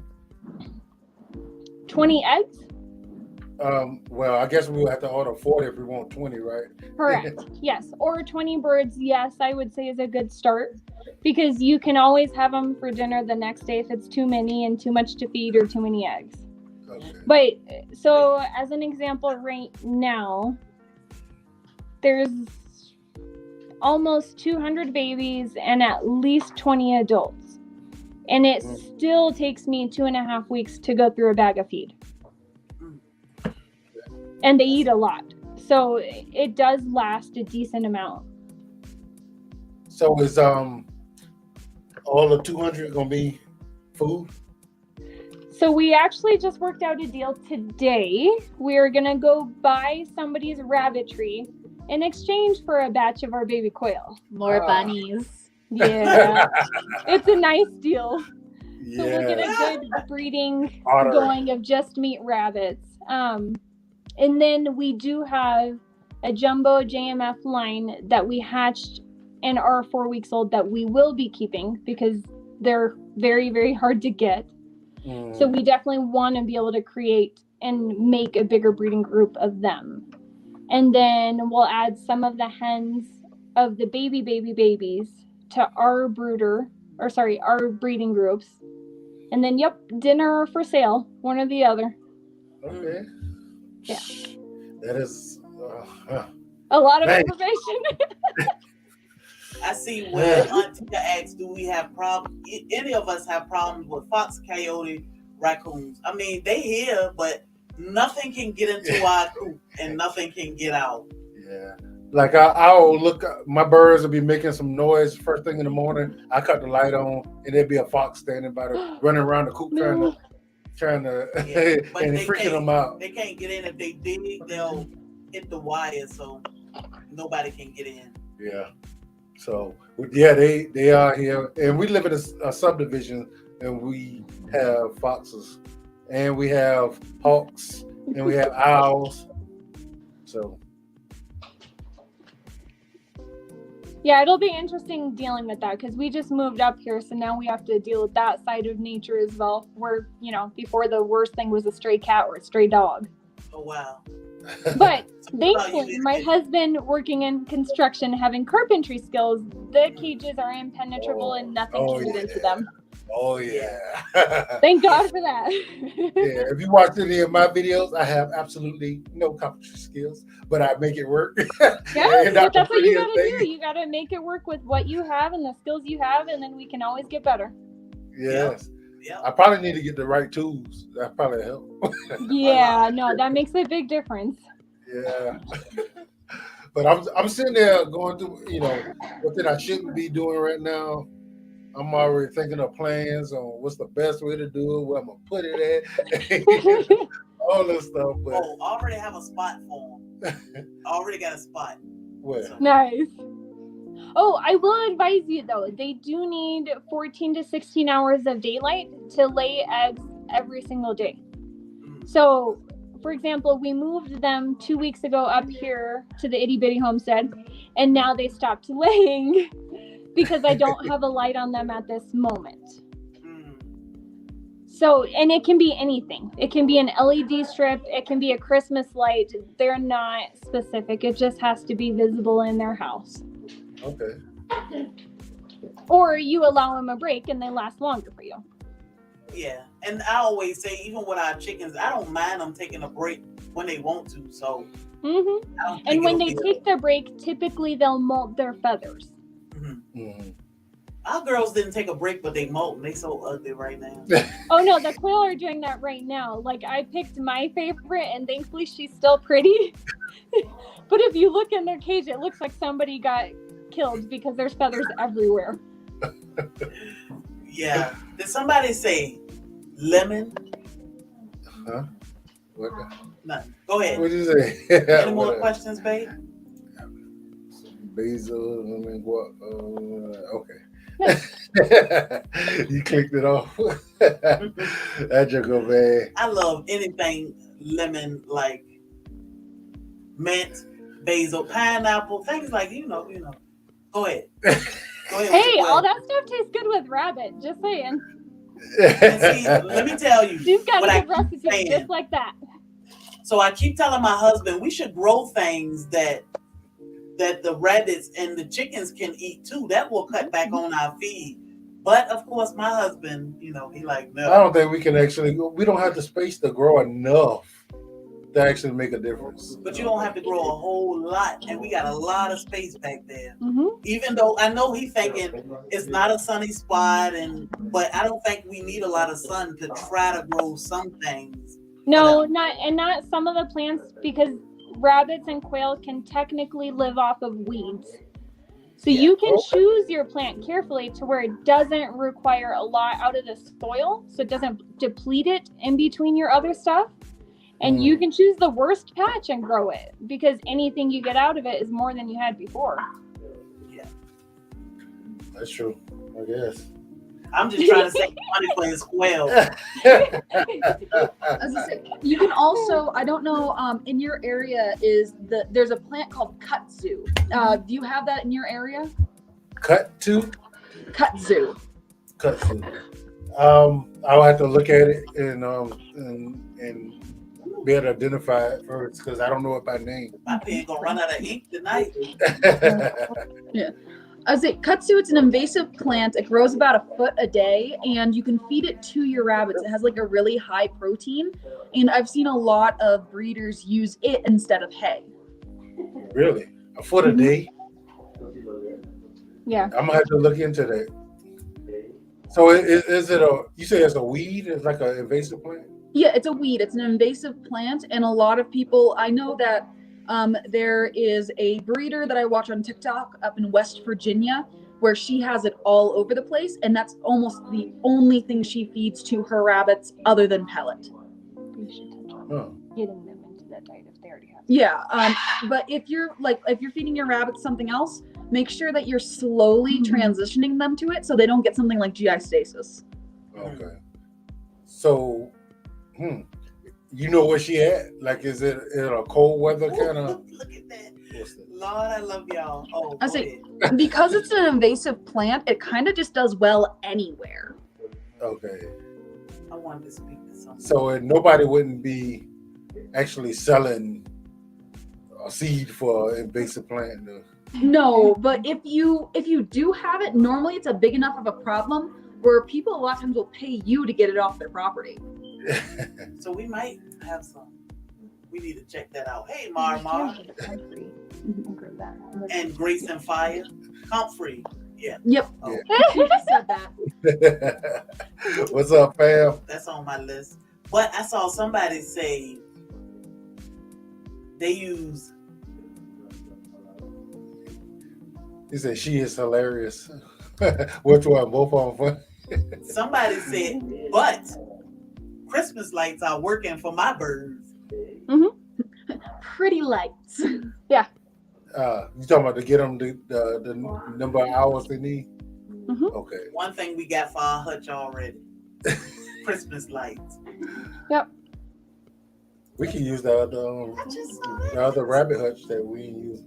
Lemon time. I saw that at Home Depot. Carry on. Carry on. She getting off. Hey guys, y'all have any questions? Like we have itty bitty telephone number, so if I have any questions, y'all might want to ask these beautiful young ladies right now while y'all have the chance. Let's see. And make sure y'all go to their channel and subscribe. Then y'all can bug them. It's not bugging if we're talking about rabbits. I'll talk about rabbits all day. We can talk about rabbits, quail, and chickens a lot. Or horses. Or Yeah. goats. Well, it would be the trouble that the horses and the goats get into. We got a story for you on that one, if you have a second. Oh, we got time. You want to elaborate? So, picture this. I'm in bed, I'm chilling out, and my farrier sends me a Facebook post saying, "Are these your horses?" What do you mean, are these my horses? And she's like, I recognize your goat. So not only did our 3 horses get out, the goat followed them. And Animal Patrol had posted, whose horses are these? Because they took the trails down the road into the campgrounds. And we're just like, it's too early for this. In front of the coffee shop 2 miles away. I know we needed coffee, but we weren't ready for that walk. Yeah. So we drive down, we pick the animals up, and on a good note, Animal Patrol said they were some of the sweetest, best looking horses they have ever had to go get. Okay. So And then did we they had have to to walk bring them up back 2 to y'all, or miles did home y'all in the go get them? winter and the cold, and I think it was only about 10 degrees that day. Wow. So our Georgia homestead said that we have Yakuzu growing along the highways. Cut, whatever, that plant. And she said she uses the weed basket, so I'm definitely going. Free food. They grow up holes and yeah. Exactly. Yeah, it sounded right. And I knew it was kudzu because I put it CUTZOO. Oh my goodness. Roddy, we was saying that's a cute story. So did you have to go get your horses, or they brought them to y'all? Okay. How do you? So I guess y'all got a trailer. Y'all can put them in. So that would have been nicer. That would have been easier. we had a trailer, but Danny got a new truck.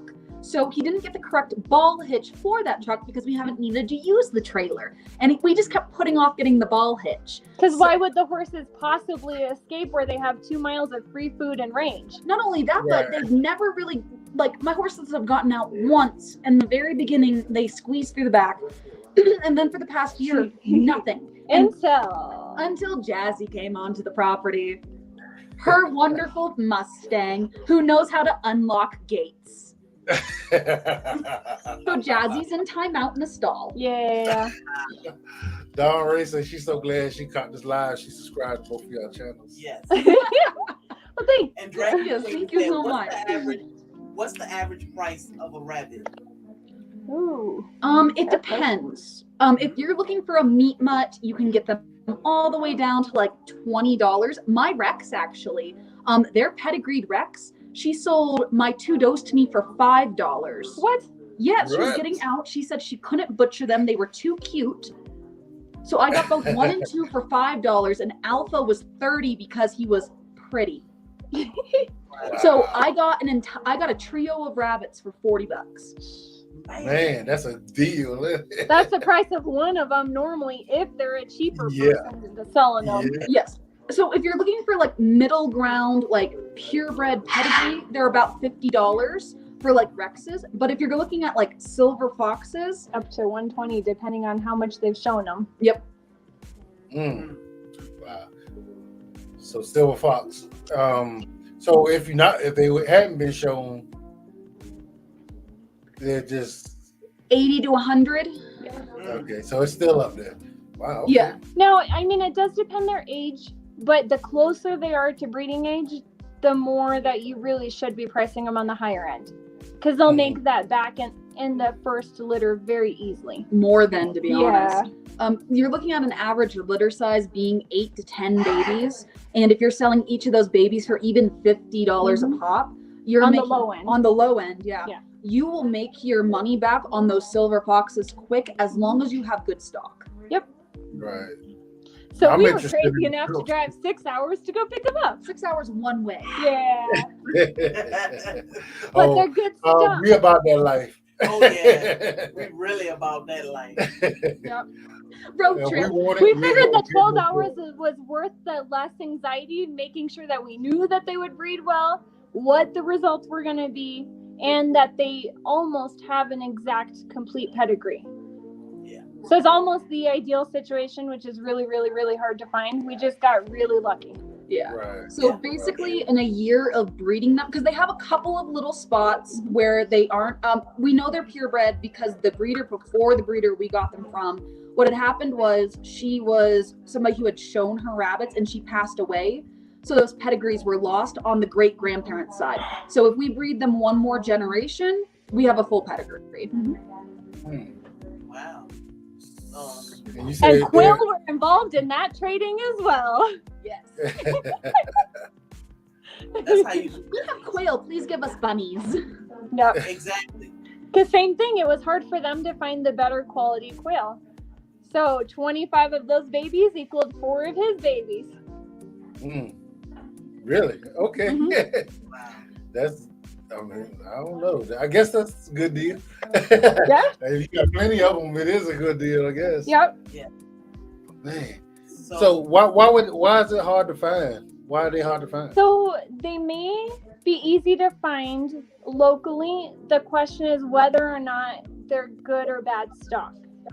So they don't get too many issues being inbred. Like you can spend 3 years with the same birds using them and not have an issue. Mm-hmm. But ideally, I would still want to find them at least to some extent unrelated to avoid that issue for a lot longer. Mm-hmm.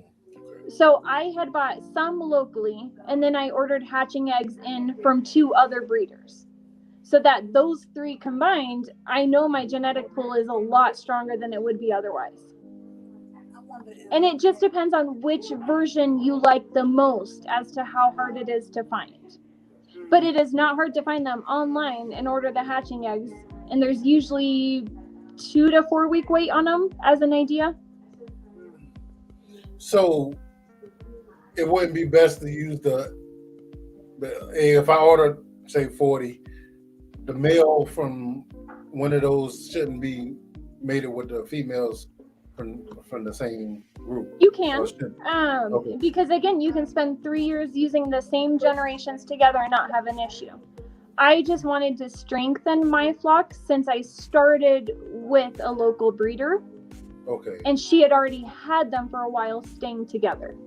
So by me bringing in the new blood, it just strengthened it to where I don't have to deal with any of that for a long time. Huh. And in theory, that breeder should be selecting from a couple of cages so that they aren't all completely related. Makes sense. Yeah. And you can request that from them as well and say, hey, you know, I'm just getting started. I don't want to deal with this for a while. Can you give me the correct eggs so that I don't have to deal with this for a while? So you tell them you want eggs from two different. So, for example, you could do 2 different colors. So genetically, they're not completely related anyway. And you get very, very pretty hybrids out of it, which are just a different feather pattern than their parents may have been. So like your pearls, in my experience, my pearls have been very big and very chubby. And so have the Fab Fees. So those are 2 really, really good options from my experience on the color varieties you can choose. Or on the feather sexable varieties, the JMF jumbos. And My Shire and AJ Farms are 2 very, very, very good breeders for the jumbos. What Georgia Holmes said? What she said? She was talking about the cut zoom. Says don't plant it because you'll be Yeah, sorry. don't plant it. It's invasive. Okay. She was asking what breed. So I What have. do you have? I have a Mustang, and then she's got. I got a Morab and a quarter horse. And then a goat that follows all 3 of them and won't leave them alone. He's not a goat. He's a baby horse. Baby horse that gets into everything. And headbutts everyone and jumps on vehicles and tries to come into the house. It's a thing. Make sure you order from someone reputable. They have some people getting Scam, paying for eggs, and then not getting. Okay.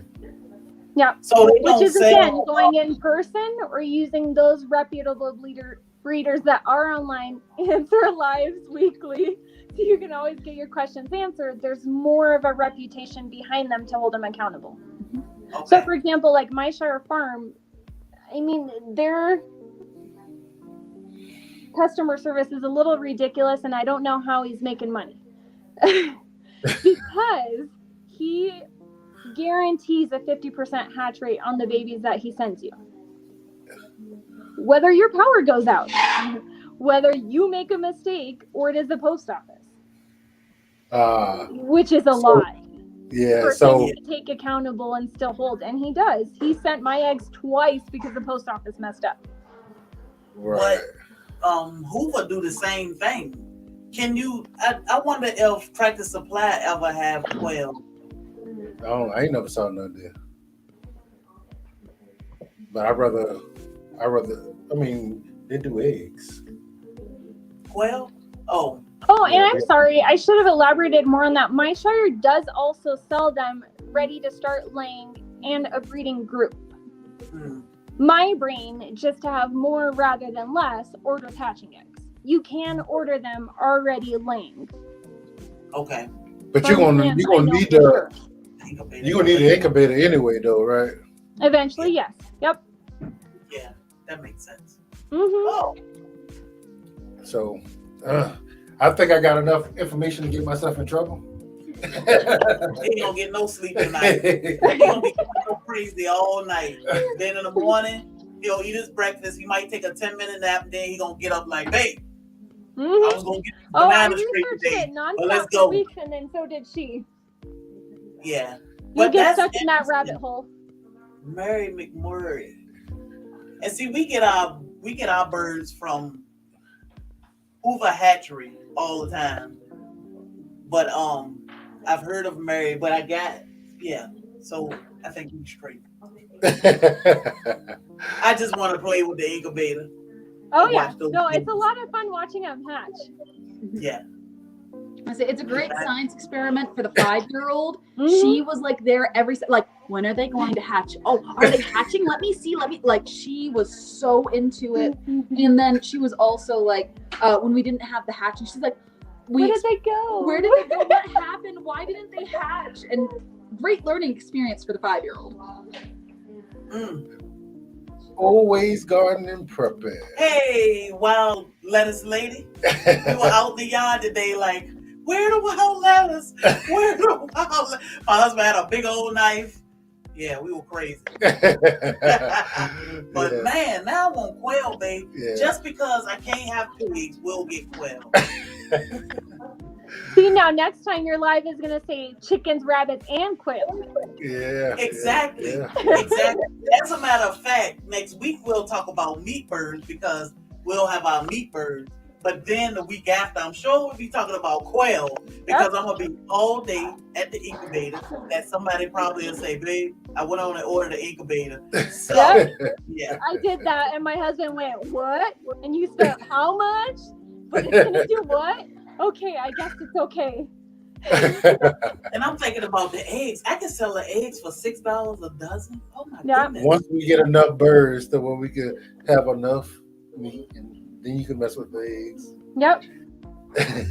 But we get eggs before we get meat. Yeah. Yep. But we need And to- they're we need really the pretty to make the eggs. meat. Yeah. Like they're super pretty. Yeah. Yeah, that's the thing. We gotta get some pretty boxes and all that. Oh my goodness. All right. Any questions, everyone? Anybody? I got any questions? Oh, okay. So Murray McMurray got quail and incubators, huh? Yeah, we planning. Incubators we got a couple dollars. We're gonna clean out our YouTube account. So everybody that has contributed to our channel, we appreciate you. And Big Daddy will add the rest to it. But the only thing I'm looking at is, the long run, So I don't mind investing in something that's going to benefit me for a long time. I don't mind that. I just don't like throwing money away. Yeah. Oh no, and that's why we went from the one and went, oh no, we should have bought this. Let's just buy that so we don't have to buy another one ever again. What? Quail eggs make the best deviled eggs I ever ate. That's music to my ear. Deviled eggs, pickled eggs. They make really good crepes or quiches. You can do a lot with them. But I do recommend buying quail egg scissors because it'll make your life a lot easier. And then you just go, and they're open and you're done. And no eggshells inside. I think a lot of those like gourmet chefs and stuff, they use quail eggs. Those spots. What's that? Yep. The quail egg scissors. Huh? How you do that? So you take the top of the egg and put it in here. Yeah. And then it cuts the top of the egg so you can just like dump it instead of trying to crack it. Really? Because the quail shells are a lot thicker than, for example, a chicken egg. Yeah. Oh, okay. Yeah, wow, you almost gotta. So it's just a lot easier than using a knife or trying to crack them on a counter. Oh, we gotta get one of those. I'll add that to our list. So, if you put the eggs in the incubator and they don't hatch, are they any good? Well, they make good dog treats. That's what they go for here, or chicken. They need their protein too. Okay, so once you actually try to incubate them and they don't hatch, you just gotcha. The dogs are the chickens. Nothing goes to waste. How close are you to Wally, Georgia? I'm not sure. I'm not from here, so I don't know. I never heard of Wally. Wally. Well, Georgia got so many counties. Oh my goodness. But we drive for good stuff. So something this big versus something this big, we'll drive 8 hours for it. Because you got to think that's probably a whole year or two worth of growing. And when it comes to our trees, we prefer to go ahead and get our fruit at some point and not wait for years to do so. So we'll do the same thing for our birds. And you got me thinking about this silver fox thing. But we got to get more videos up for you to see them because they're gorgeous. Yeah, I would love the furs. Even if it's just for us to have, I think I would love it. So you sew them together. I mean, you got to show all that. You got to do all that. What's up, Danny? That's Mario. Mr. Carpentry himself. He built everything. Yeah, so I mean, I'm be looking forward to all that stuff. The pickle in the highs. I want to see you put them together and try to make a quilt. Yeah, that would be cool. Like once you get me started with all that stuff, I'm gonna be like a kid in the candy store. Like, oh yeah, so were we. We still are, and we've had them over a year. And every single time we're like, oh look, they're hatching. Oh my gosh, look, there's another one. Yeah. I don't know anything Quail about Farm. Are you on to something? So Wally Quail Farm. So is that that's the county and the name of the name of the quail farm. I'll find one real close. Yeah, I mean, I don't mind ordering, but we'll look into it, see if something close. If we can go to one, I'll do that too. But you can. It'll be a nice trip. And that's a good option. But keep in mind that being a beginner and it being your first hatch, sometimes it's worth the investment of somebody like Mysher that's going to back you up and make sure you get a 50% hatch rate no matter what. Okay, that makes sense. That saved me because I messed up on that first one. Yeah, that's what saved us with our meat birds when we first got them, because of course they 2 days in the mail. When they got here, was that what the mail people left on the porch in the heat? Yeah, in 100-degree weather, and some of them were without a head. It was crazy, and I was like, "What the?" They supposed to have them at the post office and call us. They did not, and dropped them off on the porch late, like a day or two late. I had the same thing happen, but winter. Exactly same scenario.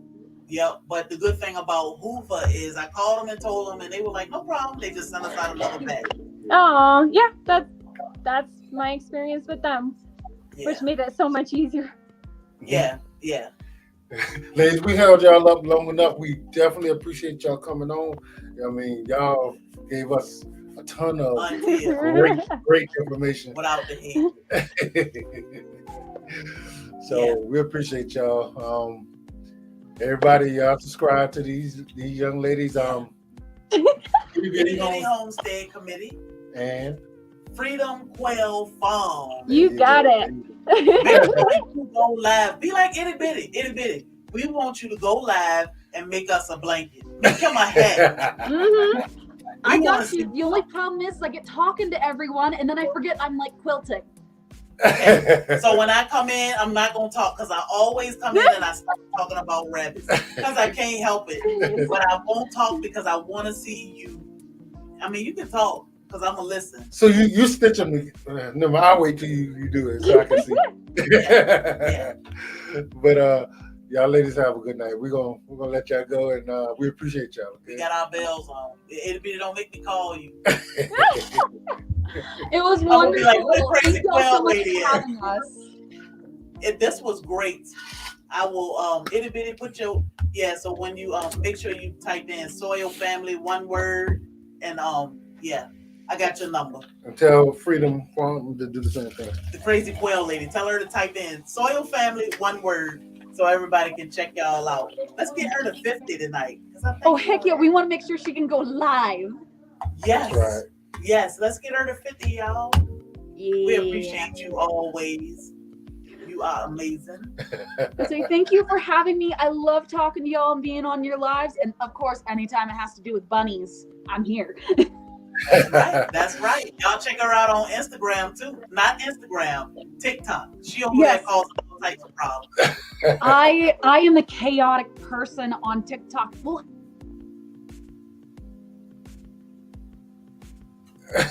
what the sound went. Oh no, what happened? Oh, there you go. That was weird. Yeah. It's the universe telling me to be more chaotic.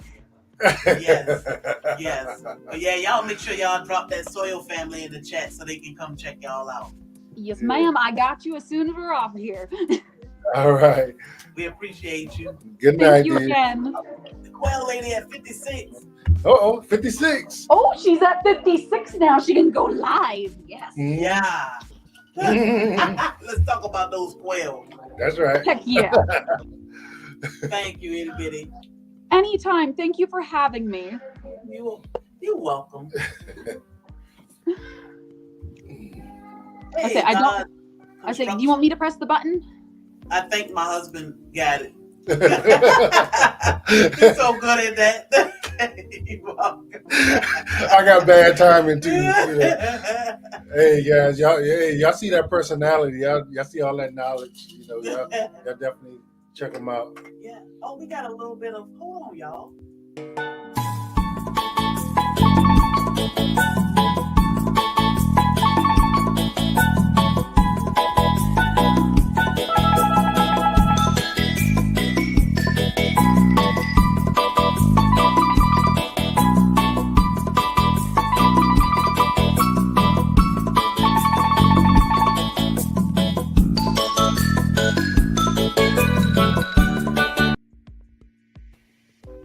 Gail at night.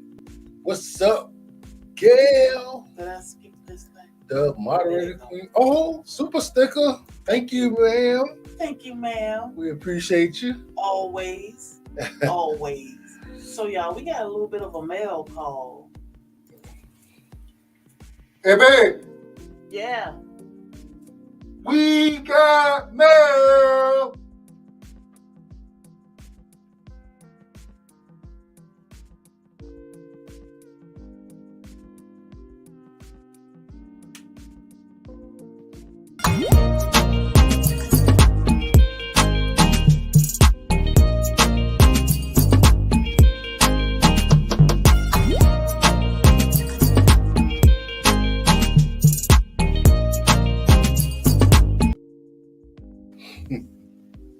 Type SoilFamily so that your channel will pop up.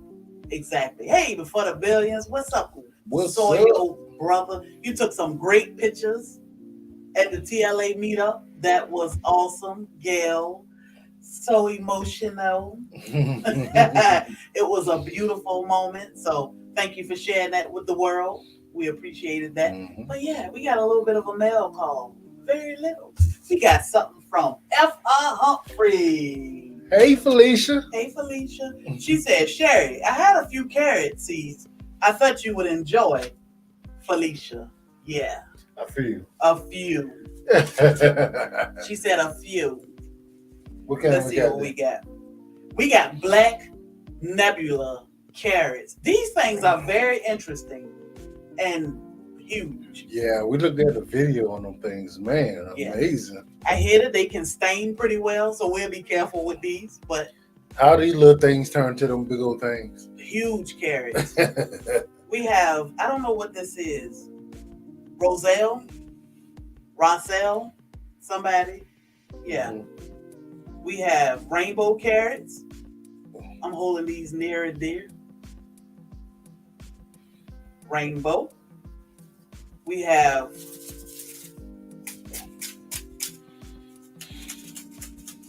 that's like Georgia cabbage, Georgia collards. Yeah, don't do that, right? Alabama blue collards. And what? Those are carrots. That's what that is? Collards. Hold up. Let me back up. Hold up. Yeah, I need those. Okay. Thank you. What?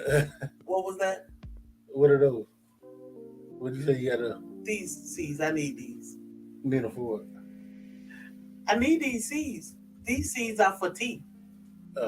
What's this? These are collard seeds. Alabama blue. Okay. Let's see. Melon, honeydew. I think we're gonna grow these two on a trellis. Wink, wink. I like honeydew. I know. Yeah, we should grow those on a trellis. And cucumber lemon sounds interesting. I planted some watermelon seeds and cantaloupe seeds yesterday. Let me tell y'all, our video coming out soon. Tomorrow. Is it tomorrow? So you're gonna stay up and do some work tonight? We plant. I'm already pretty much. Yeah. Yeah, that's thank you so much, F.R. Humphrey. I'm so yes. Thank you, Felicia. Yeah. We're gonna put a name somewhere out here in this yard for you next. We plant watermelon seeds a week ago, and a lot of them are up. Mm-hmm. Oh my goodness, y'all! My yard, he ain't gonna have to cut the grass for a while. Georgia collards are doing well. Not so much. Yeah, we pull all our collards up because they don't do well in the heat. Well, you can can those Jamaicans. Hey, I heard good things about that. What is it? Sorrel candy. What is that? Hello. Candy. What's candy? I don't know. I guess the Jamaica's Sorrel. So you can make candy out of them, you said? I don't know. Is that what you're saying? Hello? So the no lemon flavor, just yellow cucumber. Okay. These cucumber. But see, if we grow cucumber, it's gonna pretty much have to be for pickles, because I think that's the only way we eat them. Do you eat? I eat cucumber. Okay. But what did you do to the yellow cucumber? They say lemon, right? The cucumber say lemon. She said they're not lemon, it's yellow. Well, who said it? Is Felicia? Dragon Queen said no lemon flavor, just yellow cucumber. So I think these are lemon. I know they may be. Maybe they don't taste like lemon. They just yellow, right. But they call lemon cucumber. I think maybe that's what you're saying, Dragon Queen. Interesting. I grew collards year round in Florida. Yeah, we'd rather not deal with the bugs. They just sickness. Lemon color. Okay, and they look like a little round lemon, right? Yeah, we got enough. I don't know. We harvest enough greens probably to last us for a little bit. Yeah. So now it's time to use that space for something else. We got a lot planned, so I don't know. We still figuring the vegetable thing out. Like I said, I always grew a small garden, and now we to the point where we want to grow enough of everything to do what we need to do for a whole year. Yeah. So it's not going to be as many things. It's just going to be a lot of what we are growing. Hibiscus. Man, what in the world? They don't really taste like lemon. Yeah, that's the same as our lemon guava, but the lemon guava are delicious. I think lemon guava tastes like lemon a little bit. It got a lemon flavor. Yeah, you did say that. To me, they just taste like straight candy. They don't have the tartness of a lemon. But I like lemon, so I can actually, get the flavor out of it. Yeah. So, do I tell y'all how much I appreciate y'all? Little things like this. Seeds that I always think, I probably won't do anything with these. Now I got them, especially sorrel. We need to go ahead and drop those cantaloupe. The honeydews. Yes. Hibiscus is sorrel. They are round like lemon. Yeah. You can pickle the lemon cucumber. Yeah, and they small, so that may be good. Pickle, they round. I grew cucumber before, man. They were prolific. Like they grew fast. So maybe we need a separate trellis, because I have 2 cucumber we can put on a trellis. I don't know. First, we got to get everything else that we got down and organized. We growing a lot of stuff. I wrote down most. We got our front porch is trifling. Trifling. I did try to organize it a little bit better. It do look better, but it's still trifling. But we have 5 variety of watermelon right now, only in the ground, and we still got about 5 more variety that we can play with. So I think that'll be next round, because right now it's just. So maybe we'll do the melons, the honeydew. And I think, we have no idea what the melons going to do to our yard. So, we're going to learn this year, because it may just be too much vine. Yeah. But we don't know, but we're going to see what it do. go ahead and plant the and See that what I don't know. tall, I'm gonna have take to a look. while. Cool Okay. weather farmer. I'm gonna have to find out. Hopefully, it's not a vine that roots. Hopefully, it just runs along the ground. I'm okay with that. I can move that around. Mhm. But if it roots, I don't want it. I And don't want see, it down there. I was thinking about the honeydew Mhm. on a trellis because then you could put a sling on it, Yeah, you know, yeah. so it won't be so bad. Can I grow the sorrel in a pot? I think so. Go Yes. ahead, plant the reseller.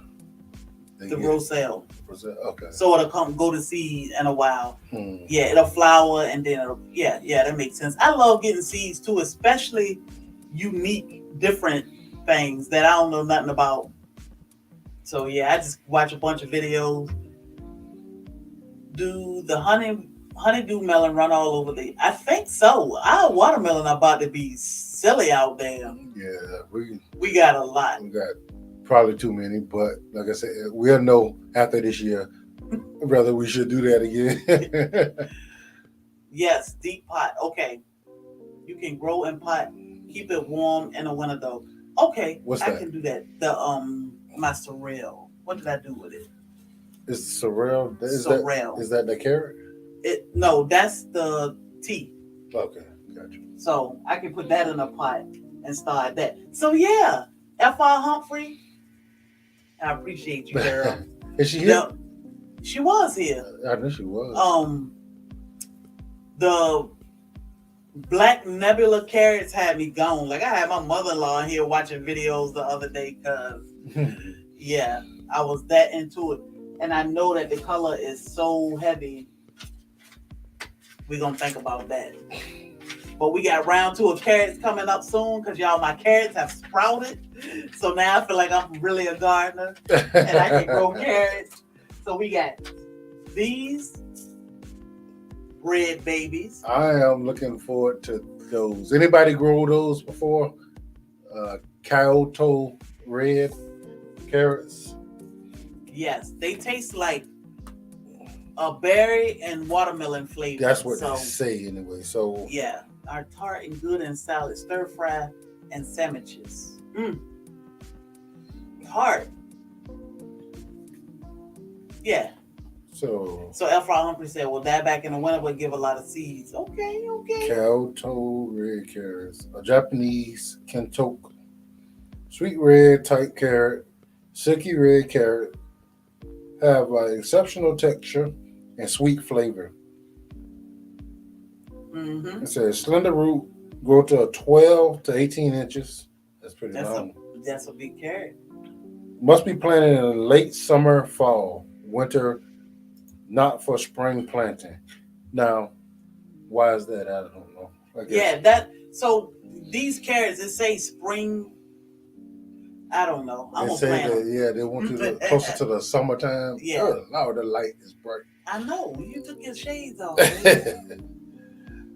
Mm. Always, I need one of those. I need wild lettuce. So I need to email you again because yeah, these folks ain't gonna, So I need you, soil sister, and elderberry cutting. Cold makes it sweeter. The carrots. So maybe I do want to plant because I don't think it's many seeds in there. Anyway, we'll see. We'll fill it out. However, y'all, I'm picking up trees on Monday. Native persimmon. Persimmons, we're not too fond of the one we had, but we just got to try more to see what we do. So anybody had carrots with a berry flavor? Some carrots do better in the fall. Yes, And whose fall? Is it our fall? Because sometimes our fall, we just skip fall. What kind of elderberry? I have Johnny and Adam. Oh, I ain't know they were elderberry getting down like that. Poor itty bitty. I killed our fruit trees last year. I'm surprised any fruit tree survived in that cold. Minus 20 degrees. Man, that's crazy. Hey, broke farmer. What's up, bro? Soil brother. So has anybody, Broke Farmer, has anybody ever had a carrot that had a tropical or berry taste? Watermelon, something like Yeah, that. because that got me. I want to try that. I want to taste a carrot that got Yeah. a berry flavor. I think we should probably plant those and like I have carrots ready now. 88 Alabama. My carrots are sprouting. I can say that much. First time I'm growing carrots. They are doing pretty good. So far, Need 2 varieties for a really good elderberry harvest. Come see me and get some cuttings. Also, you never ordered your comfrey. Mine is booming. Oh, I didn't. I called you today. I did. I called you today. My husband said, call Lisa. I said, yes, I will. And I called you this morning. It might have been like 8 o'clock this morning, but yeah, I called her early. I have not had any success in growing carrots. What? Look, those carrots made me feel like a gardener. Plant seeds in late summer, harvesting now. Oh, so you mean to tell me the seeds that I just planted for my carrots, I won't harvest until fall, maybe? Oh, I need comfrey. Yeah. We are trying nebula carrots this year. So, how you say them? So we're not gonna be able. The carrots that we're growing now are not gonna be ready to harvest or not sweet. They're not gonna get the best taste. Allow us to stop hating. What am I hating on? What am I hating on? We just got seeds for Black Nebula on Mad Acre. I also have carrots sprouting now. So when will the carrots be? I just planted my carrots. So I don't know. It don't tell you the amount of time. You don't know how long it takes for harvest. But then it's gonna be like in the middle of the summer, so we're not gonna get the sweetness of it, right? Man. No, it's a 912. What if we put them in the refrigerator while they growing? But they need cold, right? I mean, they need warm. You can't put them things in the refrigerator. The whole pot? Yeah, the whole tree. You got the refrigerator out there in the breezeway. No, it's not gonna work. I have not had any carrots that taste like berry. So they say this carrot, Baker Creek said this carrot will taste like berries. I don't know. That's why we got it. Yeah. So I'm definitely want to try that. If we grow it anytime soon, we probably try another batch closer to. Well, I guess you have to grow it late summer so it can actually get started. But then in the fall, you need to let it get cooler. Yeah, to get the good taste out of it. Yeah. My garlic is finally sprouting. Lady Dagger Hey, Soil Sister. Our garlic is doing great. But our onions that's in our potato bed are doing great too. But you know those onions out there, I got onions and garlic together. Yeah. Over there. So yeah, I cleaned up around them. Both of them doing great. Yep. You can see the onion a little bit in the top, but they're doing good. They will be fine. They will be ready. Here. So I just hope, it's gonna be a certain time of year when them bugs gonna get so bad. I'm just gonna have to be battling. I got my DE ready. He got his DE. That's his defense this year. Yeah. DE. I'm sprinkling everything.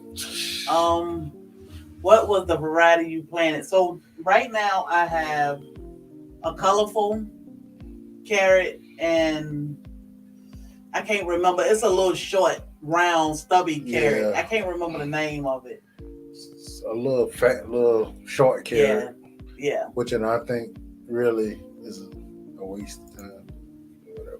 Whatever. Talking about so far when Sherry talking about her carrots. Oh, yeah. Oh, that's all right. I ain't hating. Wait till I get my birds and my eggs and my incubator.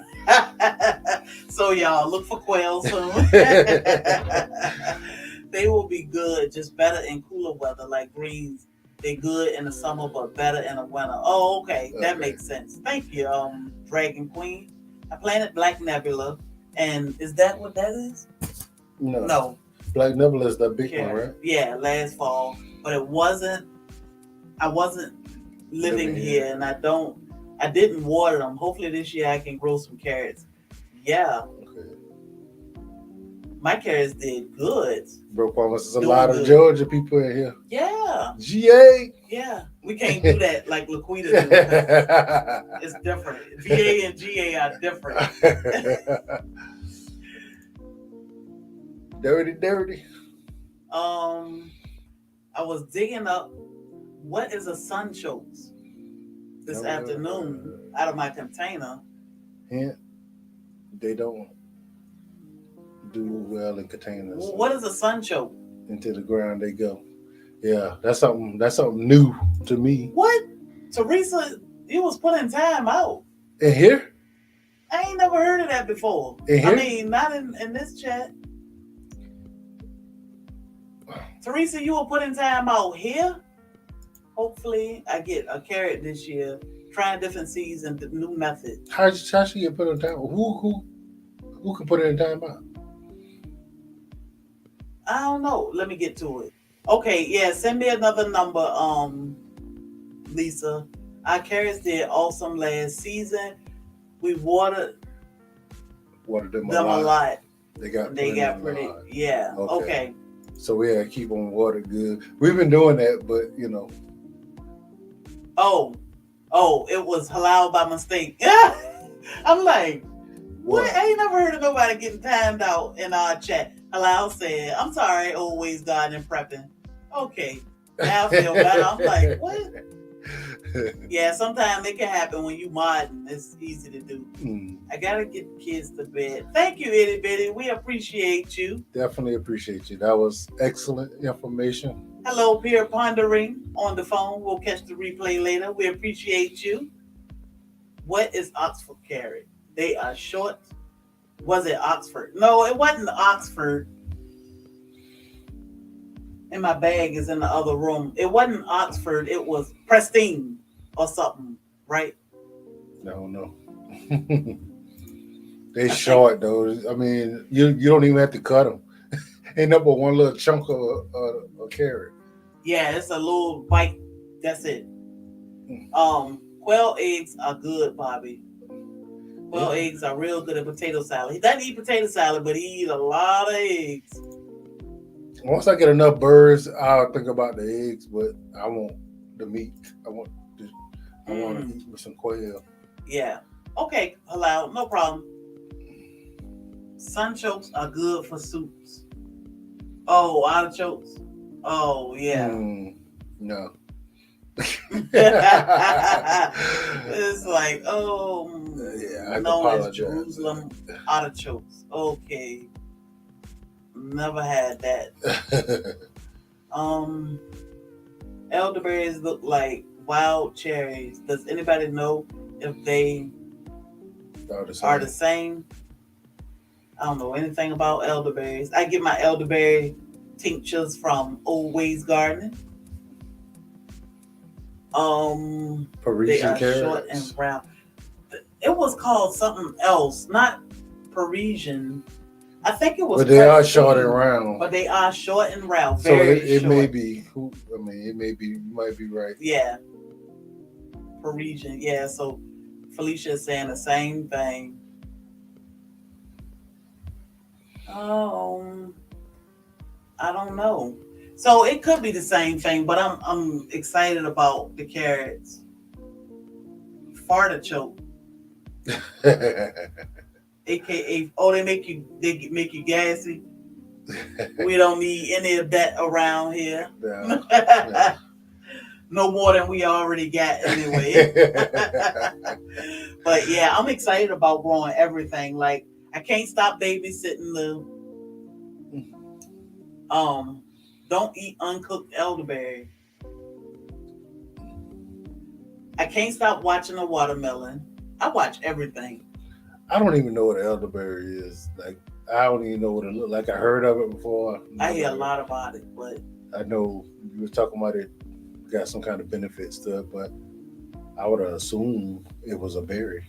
Yeah, I thought it was an edible berry too. So Vanita, you grow elderberry? Because you know Vanita is here. So but they say they so easy to grow and propagate. Ain't nothing to it. However, we are running out of space around here. So quickly. yeah, And there's still some more fruit trees I want. So I we're know. gonna need some space. A tad bit paranoid about elderberry. Yeah, well, like I said, I ain't never did no research on them, so I can't really say nothing about them at all. Yeah. I've never been interested in enough in them to actually look them up, so I definitely will have to do that if we're bringing them to the house. But I don't know if that's Oh, going to be the case. good for I soup. really, immune system boosting. They have to be processed. Other parts of the plant are toxic. See, we got dogs, and I don't know Yeah. the toxic part. So I hear some people say when you chit your potatoes, you don't always have to let them sit out for days. Remember the guy said he chit his potatoes, he put them right in the ground. Mm-hmm. We did. I chit some of my potatoes, but I let them sit out overnight, and then we put them in the ground the next day. Some of them I didn't. I put them in the ground whole because I wanted to see what was going to do what. Our entire potato bed is an experiment. Mm-hmm. So we don't know what we're going to get or how it's going to turn out, but we wanted to try different techniques. Mm-hmm. I love, that everybody here, I mean, there's somebody that knows something or know a lot about everything. Yeah. So anything that we brought up, I mean, somebody was chiming in and got some kind of experience in growing and able to give us some information. So that is excellent. Fresh is poisonous. That's a scary plant. Yeah. And I'm like, I don't know. Like, did you cook that enough? Yeah. Are we gonna die in a minute, or are we gonna have a good immune system? Got a few minutes. I wanted to catch you live. Chitter Creek, what's up, Chitter Creek? Thank you for stopping in. Hey, Chitter Creek. Appreciate it. Yes. Chitting is when you cut the eye off the potato. So that's what I did. Like some of my potatoes, I cut them and I left them out so that they will callus over or dry up a little bit. But chitting is just cutting the eyes out instead of putting the whole potato on the ground. I got certified. Boy, I tell you, our Georgia suburban homestead, like you are a wealth of knowledge. Like you get, like you a teacher, you certified, and a lot of stuff, man. We glad to have you. I left some sweet potato in the ground last fall, seeing if they'll come up on their own this year. I see a couple people say they found sweet potatoes from last year that are great now. Yeah. Man. So we're gonna pretty much have to put ours in the ground like they are. What you think? I don't know. They ain't even sprouting yet. I know, and I want slips because I want to get a nice harvest of sweet potatoes. I do too. So I don't know if we get. But why is it taking so long to do? I don't know if we should get slips, just buy some slips because I want to get a nice harvest of sweet potatoes. But the only thing we have slips on really are the purple, and it's not even, enough, and they not 5 to 6 inches. So I don't know, y'all. What do we do with sweet potatoes? Or we put some. We got some down to get slips off of, and they're not growing fast enough. We getting some, but they're not putting off like we thought they would. But we did buy a bag of sweet potato seed potatoes. And they said leave them out for 2 weeks, a week to 2 before planting them. But they ain't did none. So what was the purpose of leaving them out? I thought they were gonna grow slips or something.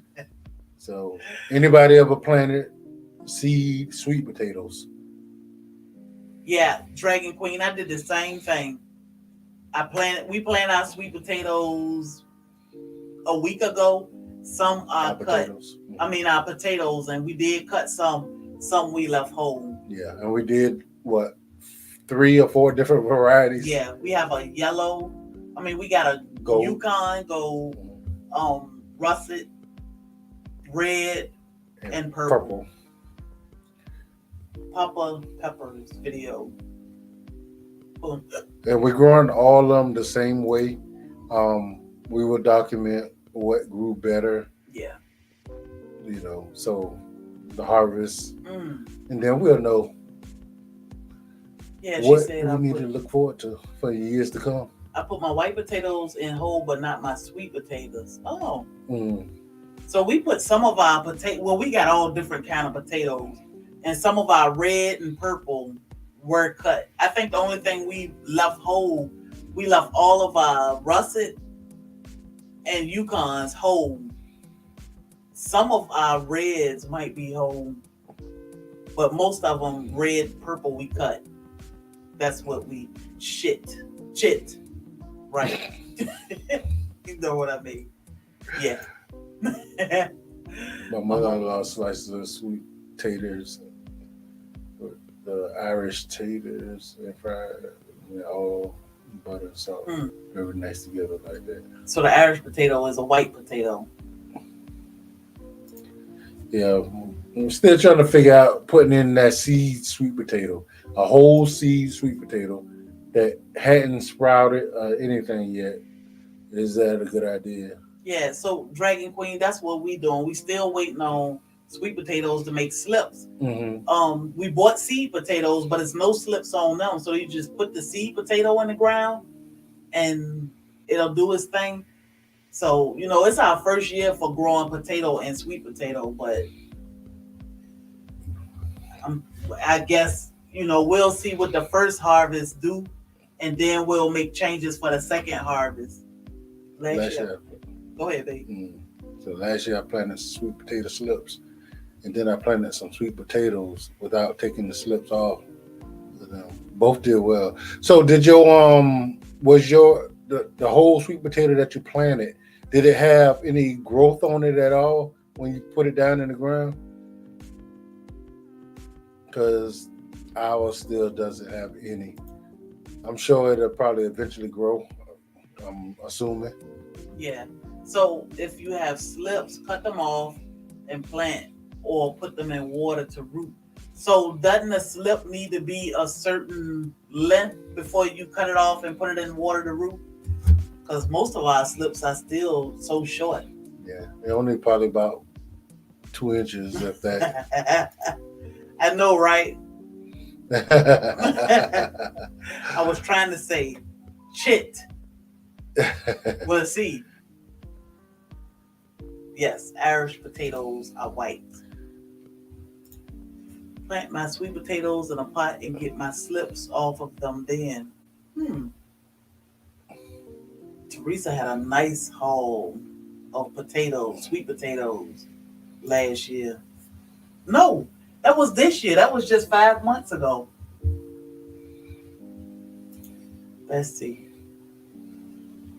I have my sweets in a jar of water. They are rooting, but I'm waiting. So yeah, we put one of our sweet potatoes in a jar of water. We got one little slip on there right now. It's been in water for months.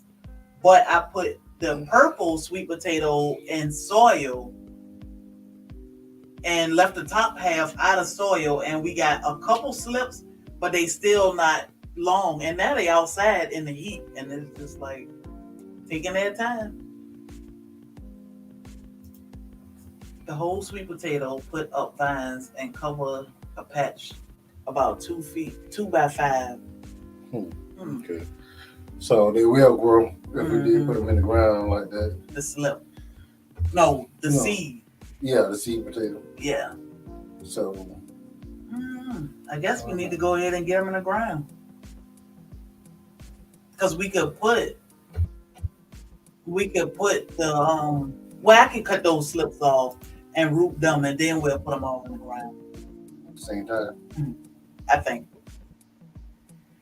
The growth, yes.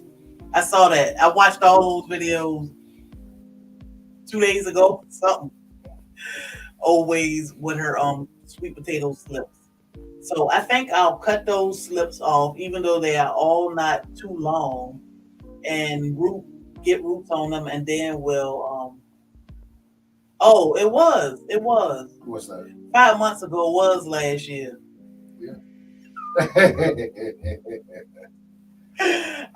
was. I don't know. I was thinking, oh, Teresa did a potato video last year. No, that was 5 months ago.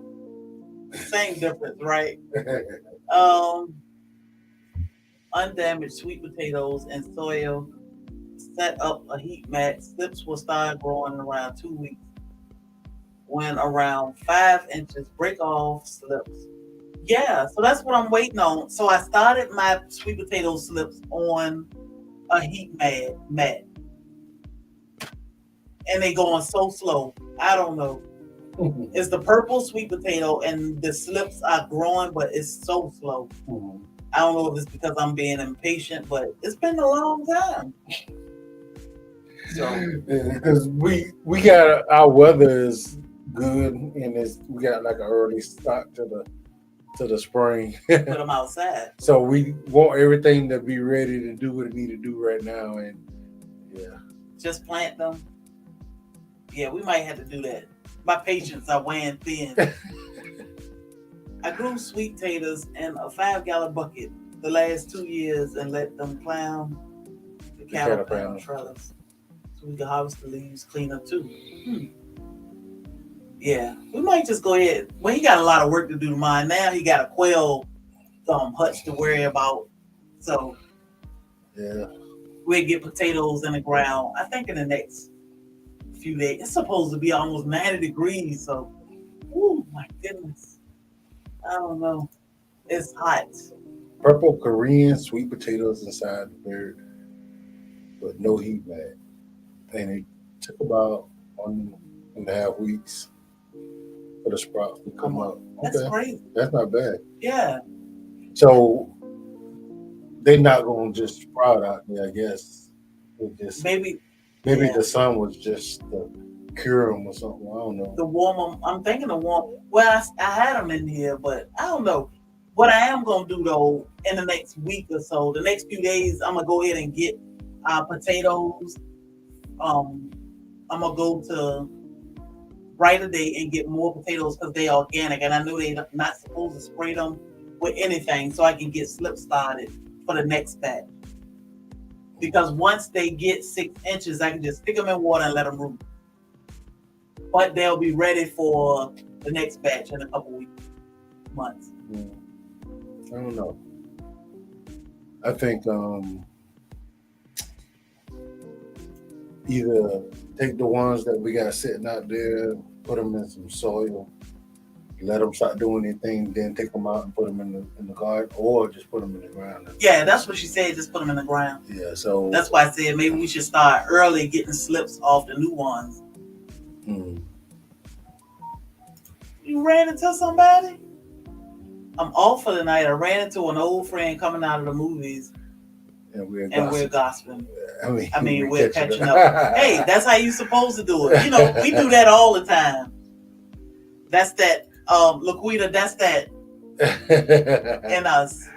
That VA Don't thing. cut the slips, I'll just play it. Oh.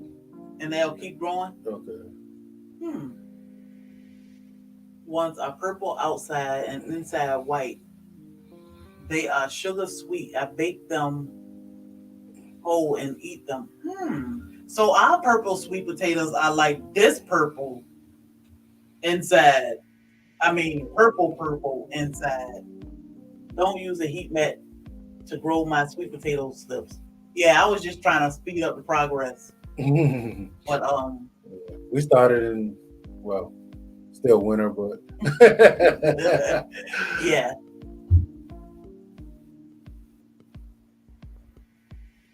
Bonito. That sounds interesting though. I need to find those Korean ones because I love a sweet potato.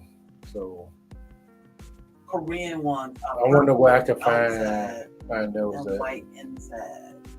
Where do you find that at, Lady Dragon? Yeah, Dagestan's. I was going to ask the same question. Where'd you find your Korean?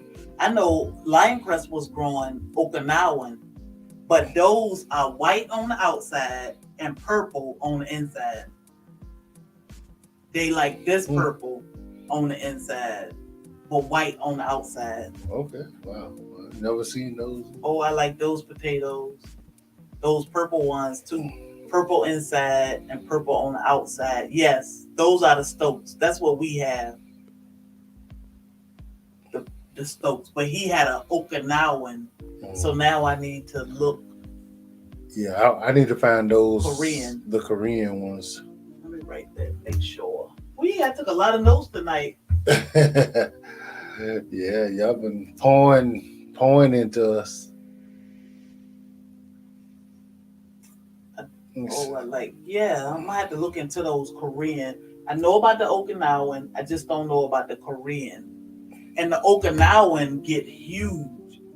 Mm-hmm. Like Lion Crest. I don't care about the size. I care about a big one. Yeah, what it tastes like. But that one, I don't know how many he harvests, but that one was huge. I was like, what?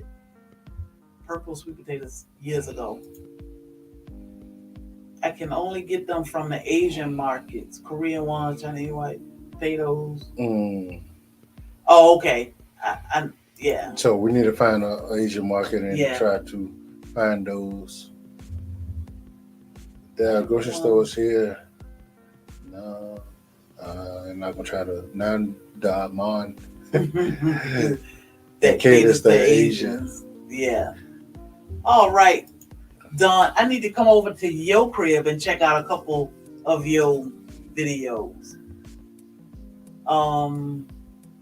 You have a good night, Soil Sister. Yes, Asian markets are the best place to get them. So I'm gonna check them. The Asian market I used to go to. How does the Okinawan ones take?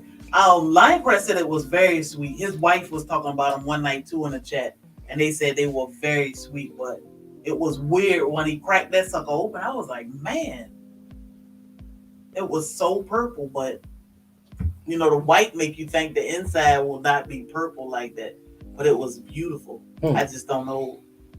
A white sweet potato. Yep. I can imagine what that pie looked like. Yeah.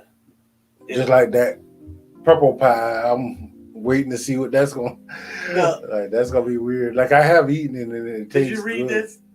I get this all the time. What's that?